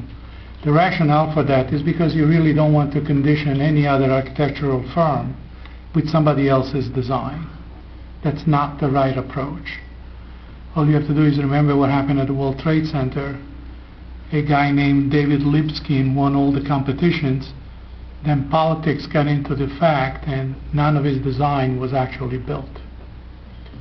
So I'm looking forward to the next meeting with Kanzani, because when we get the responses to these proposals, there'll be comprehensive services from beginning to end. And that's the first cornerstone to have a project based on solid footings, no pun intended. Thank you. Thank you. We're going to try to keep politics out of the community center Yes. at all costs. At all costs. That's why we're going to do it. When I was going through the needs assessments, I noticed that we did not have one from the cultural center. I spoke to Mr. Dunphy, and I am sending him a copy. I told him that to inform me when the cultural center had their next board meeting, because I would like to appear and explain to them the proposal, just to make sure that we don't create any political animosity. Yeah. So, you can only put out the fig leaf so far. Olive Bridge. Olive. Yeah, because if you're putting up fig leaves, you're exposing Point the yourself. water. Looking at somebody that has no clothing on. Then you need that's- you'll need a hot Point the pink water. shirt. Here's the water. Okay. All right, Thank you, Mayor. thank you. We have an ordinance out for first reading, ordinance number 1822. This is a bond ordinance to authorize the undertaking of Riverdale Middle School Safety Improvement Project at portions of Midland and Woodland Avenues in the vicinity of such school, a general improvement and a construction and reconstruction of sidewalks, curbs, driveways, aprons along and in front of the portion of Woodland Avenue, a sidewalk improvement in, by, and for the borough of River Edge in the county of Bergen, state of New Jersey, to appropriate the sum of $205,000 and pay the cost thereof, to authorize the issuance of bonds to finance such appropriation, and to provide for the issuance of bond anticipation notes in anticipation of the issuance of such bonds. So moved. Second. All in favor? Aye. All right, this ordinance will be published in the required newspaper with an advertisement for a public hearing, which will be conducted at the future council meeting. After the public hearing, then it will be voted on for final adoption. We have ordinance number 1823 for a first reading. This is an ordinance to exceed the municipal budget appropriation limit and establish a cap bank for the calendar year 2015. So moved. Alan has indicated that the borough is authorized to have a cap bank. I think it's 3.5. either 1.5 or 3.5. As CFO, he has recommended the 3.5% cap bank. We have, in most recent years, we have not exceeded or come close to exceeding the cap bank, but it is good fiscal policy to have a cap bank with the higher limit. So moved. Second. Second? I'd like to open for debate, or at least for discussion. Discussion. Okay, first of all, I see that we have a revised agenda, and the revised agenda includes 1823. I want, for clarifying, I'm assuming that the only difference between the ordinance 1823 that we received in our packets and the ordinance that was placed on our desks tonight is the addition of the amount which was left out, which is $360,289.18. Is that correct? That is correct. Thank you. I have a question. So Alan, this ordinance to exceed the municipal budget it's essentially just a blanket vehicle to exceed whatever, right? There's not anything particular, it's just carte blanche, a little... No, as a matter of fact, the cap only restricts certain line item appropriations in the budget. It's not on the total budget. So there are things such as your police department, Department of Public Works, many of the administrative departments that you can't that are restricted by the cap, and this just gives you a little bit more flexibility in those particular areas should you need it. Your insurance is within the cap, garbage collection, landfill costs, utilities, most of the pensions, most of the bargaining unit costs are within the cap. So this provides a little bit of flexibility should you need it. But as I said, historically the borough has not utilized up to the cap in most instances. This rolls forward for the next 2 years. Just a formality. Well, no, I wouldn't necessarily agree with that. Because he'll say the same But thing here. I've been saying for a number of years, we should be trying to at least get our appropriations under a hard two, like the school boards and everything else. And the thing with the cap bank, to me, it's more of a, I don't know what the intent is of the legislature, because they have, if they want us to hold to a 2% cap, they should just put a hard 2 on all the towns and get rid of these exemptions. With this cap bank, and the problem with the cap bank is, you don't have a choice of 2% or 3.5%. Last year, they said we can either have the 3.5% on one hand, or we can have a 0.5% on the other hand, which we couldn't make, so we had to adopt the cap bank. This year, it's not, it's 3.5% versus 1.5%, am I correct, Alan? Right? Yes. But then they send down what they say the CPI is 1.7. The legislature needs to decide how they want municipal governments to enforce these caps. So to me, you know, if it was versus 1.7 versus the 3.5, I'm going to go for 1.7. If our budget, and I think we may be under the 1.5 or at the 1.5 without the cap bank, I may not support this when it goes to for full adoption. But, as of now, it is a formality in a sense that it has to be done now, but, it's not something we should ever rely on. We haven't relied on it, and to me, it's one of these crutches that we should not have to have in the future, because we're getting our budget under control, and we should be able to maintain that level of discipline going forward. This is for like really extenuating circumstances where you don't get yourself into a bind, like Alan was saying, if there's some kind of huge expense. Isn't this kind of like an escape? Even then, it's only going to be a certain amount of money. It's not going to give us, it doesn't give you, if there's $1 million extra expense, this cap ban thing's not going to help you. We're looking at a couple $100,000. To me, if it's that close, it'd be something we should be able to look at and control the cost some other way. But that's just my opinion on it. But I'm for the introduction of it right now. We need to start to at least get it in case we do need it. But when it comes to the final budget, we'll make a decision. I would like, for the record, to my knowledge, for the 3 and now a quarter of years that I've been on the council, we have never used the margin at all. We've never even attempted to use it. This is a margin for extenuating circumstances. I think everything that Councilman Young said is 100% correct.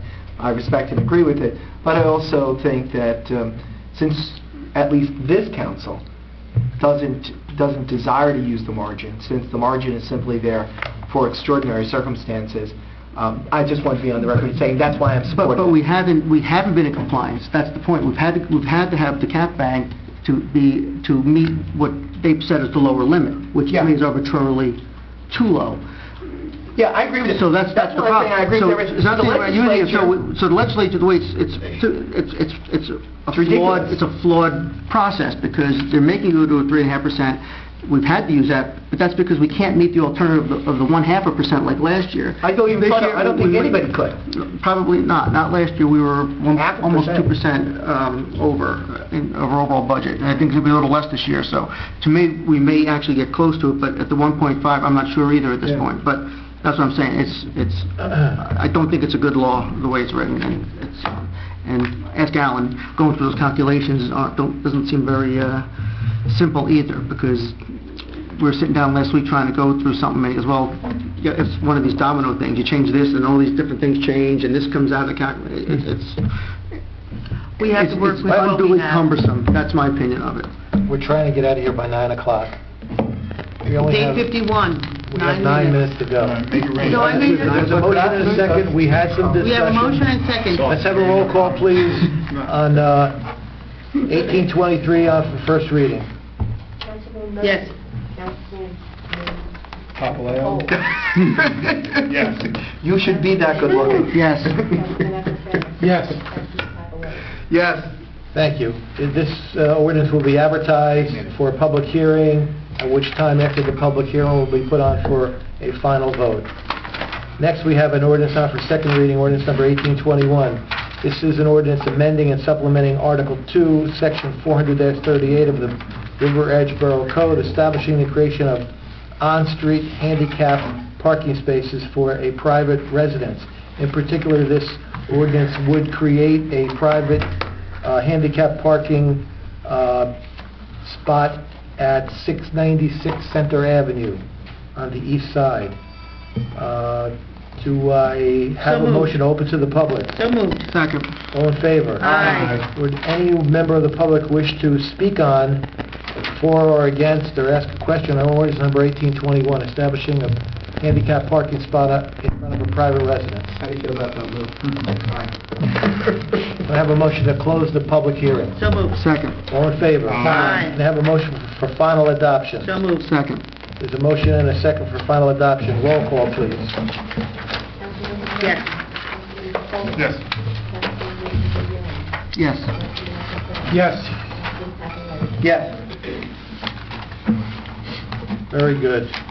We have resolutions on consent beginning at Resolution 15-81, going up to and including 15-102. Would any member of the governing body like to pull out for discussion on a separate vote, any resolution on the consent agenda? Mayor, I'd like for us to move the whole thing, but with 1584, I asked for it to be amended, as our BA said it would be amended, from 87,710 to, Alan, I believe it's 84? 85,710. 85,710. So I move that we amend 1584 to 85,710. Is there a motion, is there a second on that, for the Second. amendment? I'll second. All in favor? Aye. All right. I'd like to just ask a question about 1590. If we could get the actual list of those volunteers, if you could provide that to us. Okay, LoSAP list. Yep. Ed, anything? Yep, 1596, Mayor. 1596. It's the preliminary investigation for redevelopment. Okay, that's the redevelopment resolution? Yep. Did you have a question about it? No, I want a separate vote. Separate vote? Yep. Anything else? No. All right, let's begin with 1596, resolution authorizing the River Edge Planning Board to conduct a preliminary investigation of lots 3 and 4, block 1303, to see if it qualifies as an area in need of redevelopment. Is there a motion? I make a motion, Is there a second? This is the, just for them to do the study. this is to do the study regarding the Mill Creek redevelopment area. Second. There's a motion and a second. Now we can have discussion. So anybody like to discuss it? I'll or just have make a my vote? comments. Yeah, the more I've been thinking about it, and the way, and even tonight when we started looking at changes that we need to be making to our C1 zone in general, of which this particular parcel is part of the C1 zone, I think we need a more comprehensive planning approach before we decide we should be looking at further redevelopment areas. And one of the points being, if we did change the criteria in the C1 zone, maybe these parcels are actually developable as C1 properties as they were originally zoned and intended to be. So I'm not in favor of going forward with this at this time. Okay. And that's my opinion. Anybody else like to discuss it? All right, this is only to see if it qualifies it as an area in need of redevelopment. So let's take a roll call. Mayor, just before we go forward, this resolution, what would be the impact on the budget? Is this working within the, does the board, professional services have to be paid for in order to complete this, or is this part of the retainer or Escrow. Yeah. escrow of our? The application, the applicant. It has been represented to me by the applicant's counsel, Mr. Colin Quinn, that should this resolution pass, that they will be establishing an escrow account to pay for all of the professional studies that need to be done by the planning board. So Okay. it will not cost, it will not have any cost to the municipality. My second question for clarification is, if we should pass this, and if the developer doesn't provide the escrow, would the borough then be obligated to move forward at this cost? No? No, No. absolutely not. Okay. My third question is, if Why we would did we? approve it, and Yeah. just checking to make sure that this doesn't begin a process that someone's going to have to pay for it if they choose not to pay for it. Third would be, if we approve this review, essentially it's a review, and it comes back, say, in a positive fashion to what the developer is looking for, we still would be under no obligation to approve it, and that this would not make us vulnerable to a lawsuit if we chose not to. None whatsoever. So You on the have record, final say. there is no liability or risk of being held accountable. No. Okay, and No there's no developer can compel an action to compel an area in need of redevelopment. The only, In that the only, sense. the only possible thing from a legal standpoint is that if this resolution gets adopted, it goes to the planning board. The planning board does their studies. The study comes back one way or another, that it qualifies or it doesn't qualify. Any party has the legal right to challenge the planning board's determination. If the planning board decides that it qualifies as an area in need of redevelopment, an objector could file an action challenging the planning board's determination. And if they did, then there would be legal fees associated with defending that action. So we would have to make sure that the developer would defend and indemnify us from something like that. Councilman's ultimate question is, even if that happened, it still would have to come back to here. Right. No matter what happened with that action, whether the board's findings were valid or not, it still would have to come back to this mayor and council for final, to approve this as an area in need of redevelopment. I'd like to end with a comment. I think that everything Councilman Mignon has said is, I agree with, and I'm probably going to vote yes, but regardless of how it comes back, I'm still inclined to agree with Councilman Mignon that we have to look at the bigger picture. However, I don't know if that would hold up or hold up moving forward, because I don't know what the results of this review will lead to the council. So I guess what I'm saying is I'm threading a line here. I think Councilman Mignon is right, but at the same time I don't see any harm in moving forward with the study, and I invite Councilman Mignon to comment on my comments if he would like. I can only say that this is the second time I've heard that we need to look at the big picture. Yeah, I agree with that. Councilwoman Bastide said so, and Councilman Mignon said so. That's fine. If you're going to redo the entire master plan, you have to budget the money to do that. And there isn't any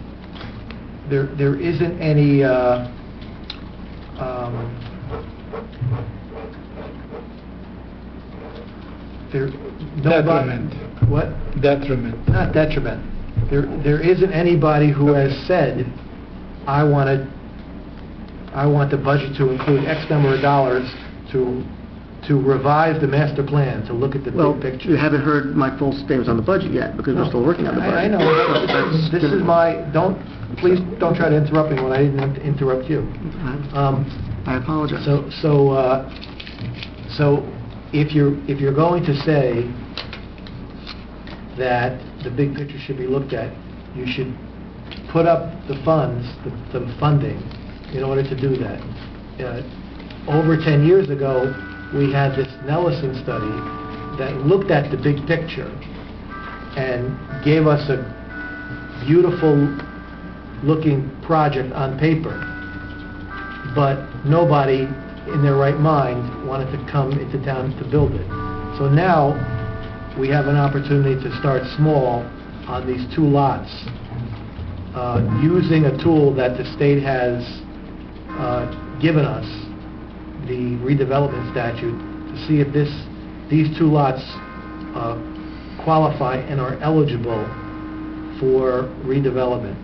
And I think we should take advantage of every tool that the state gives us, because they keep taking away our discretion rather than giving us better tools.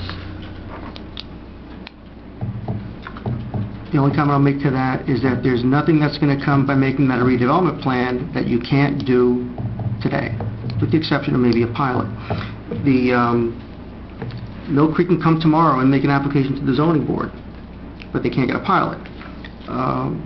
There's been no evidence saying that those parcels aren't redevelopable as C1 uses. So, and like I said, and we have 3 other redevelopment plans on the books with several hundred units of housing which have been approved, and I think that all needs to be looked at before we go forward, and that's just my opinion. And I will be making a recommendation to put money in the budget for some planning work, but I don't know how much that's going to be because I haven't seen the revised budget yet. Just for the record, if Mr. Sarlo could just explain payment in lieu of taxation, pilot, for the record, and for my benefit too, but just for the record. Because that's what they're really looking for. That's what they're looking for. They've told us in no uncertain terms that unless this area qualifies as a redevelopment area... Payment in lieu of taxation, pilot.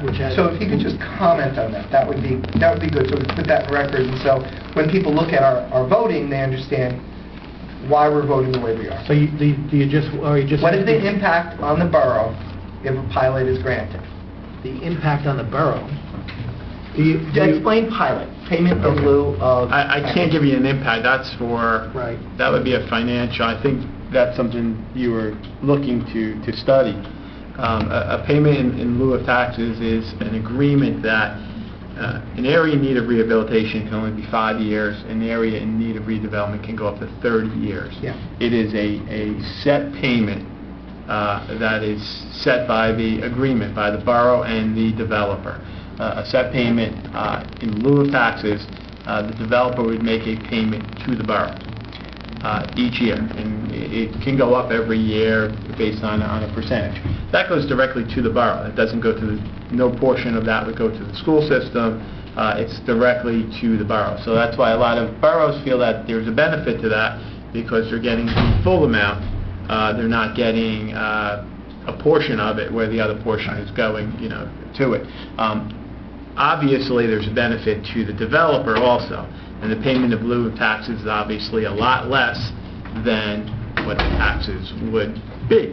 And that's the reason why they want that.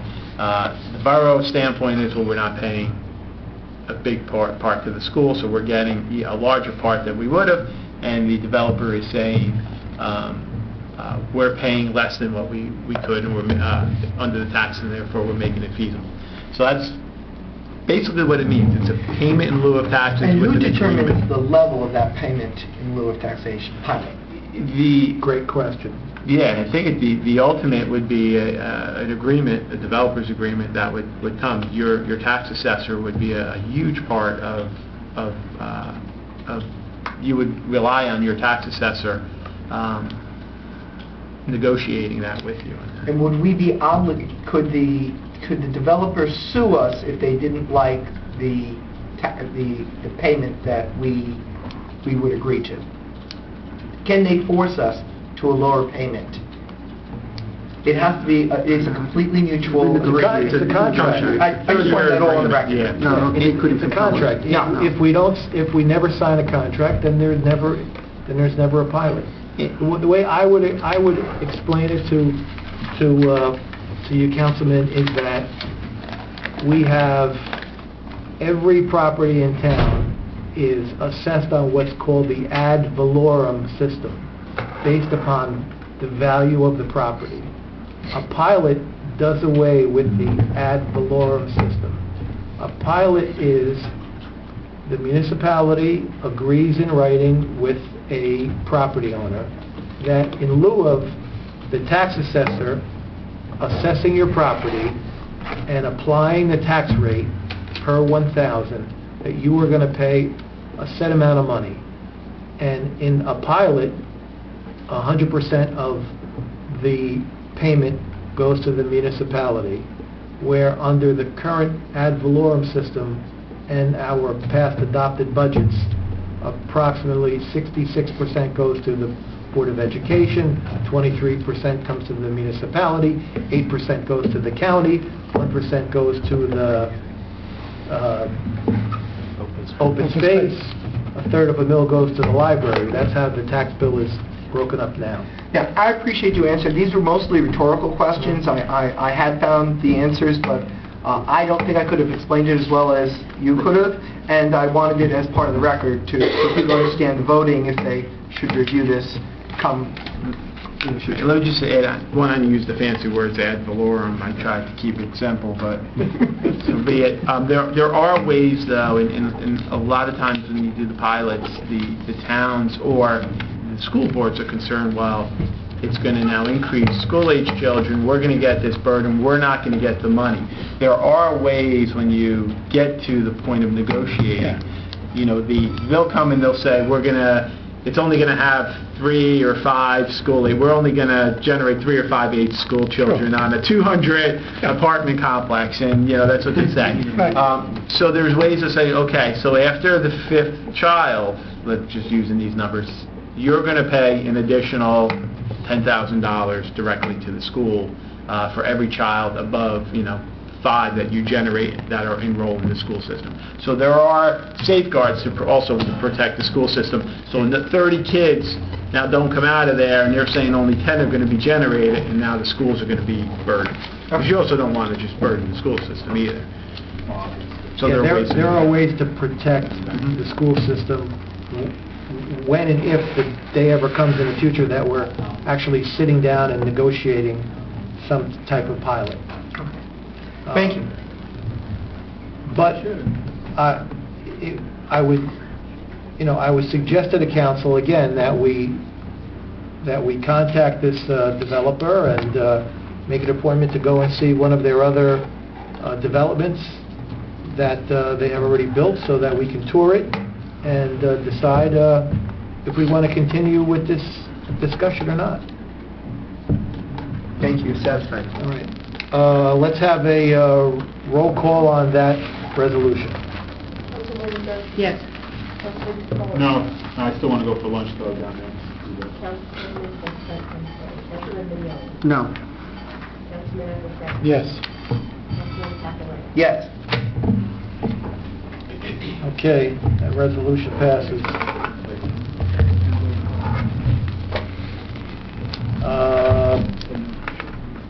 Can I have a motion by consent for the remainder of the consent agenda, up with the exception of 15-101, a payment of bills? So moved. Second. All in favor? Aye. Okay. Finance Chair, can you read and move 15-101? Thank you, Mayor. Whereas vouchers for the payment of goods and services rendered to the Borough of River Edge have been received, and whereas each bill has been checked by the receiving department, approved by the Chief Financial Officer and Borough Clerk, and reviewed by the 3 members of the Finance Committee. Now therefore be it resolved that bills as listed now be confirmed for payment from the appropriate funds as follows. Current account, $120,380.93. Capital account, $183,900. Recreation account, $1,550.25. Animal welfare account, $181.20. Trust other account, $340. So moved. Second. All in favor? Aye. Okay. Is there anything else before this governing body? There's one of the... Open to the public. So moved. Second. All in favor? Aye. Any member of the public wish to be heard? Motion to close to the public. So moved. Second. All in favor? Aye. Any council comments this evening? I forgot one thing in my report, Mayor. Mr. Skirbis had given the zoning board their annual report for 2014, and just wanted to brief the council. There were 11 applications, there were 10 approvals and 1 denial, and he noted that there were 24 variances. What I've asked Mr. Skirbis to do, we did mention in the text that most of these had to do with coverage and setbacks. And what I asked Mr. Skirbis to do, maybe going back a couple of years, is to give us a tabulation of the variances that were requested, what was actually granted, because according, just speaking with Mr. Skirbis for the meeting and some of the applications I've seen, if we tweak some of these bulk requirements, we may preclude the need for our residents having to go in and go through the expense of doing a variance, particularly if it's looking at a very small increase in coverage, if we tie it to the drainage improvements that we already require under other portions of the ordinances, and look at some of the setbacks also, just to make it easier, because if someone's coming in and they're only looking for really what amounts to be de minimis amount of relief from the zoning code, save the people the time and the expense of having to publicly notice and notifying everybody within 200 feet, sometimes having an attorney drawing up detailed plans.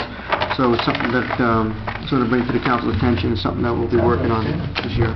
Thank you. Thank you, Mayor. I have just one comment. There'll be nothing for the zoning board to do. No.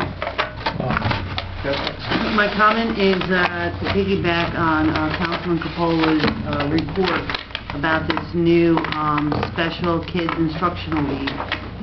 It's for 1st to 6th grade boys and girls. It's for students in building bridges or building connections. It's a child who finds it hard to participate in structured Little League or Regal programs. You don't need any prior sports or baseball, softball experience. They are tentatively looking Sunday afternoons for 1 hour in a clinic format. Online registration, you can go to relittleleague.org and register by February 28th. There's a $50 registration fee plus $10 user fee, which is collected on behalf of the Recreation Commission as part of the maintenance cost of the fields. They do need additional certified parent coaches. So if you can participate, please reach out to Lisa, P-O-L-S, @AOL.com. And that's it. Thank you. Motion to adjourn? So move. Second. All in favor? Aye. Thank you. I apologize for reaching the 15 minutes for the over the curfew. I really try to get out those questions.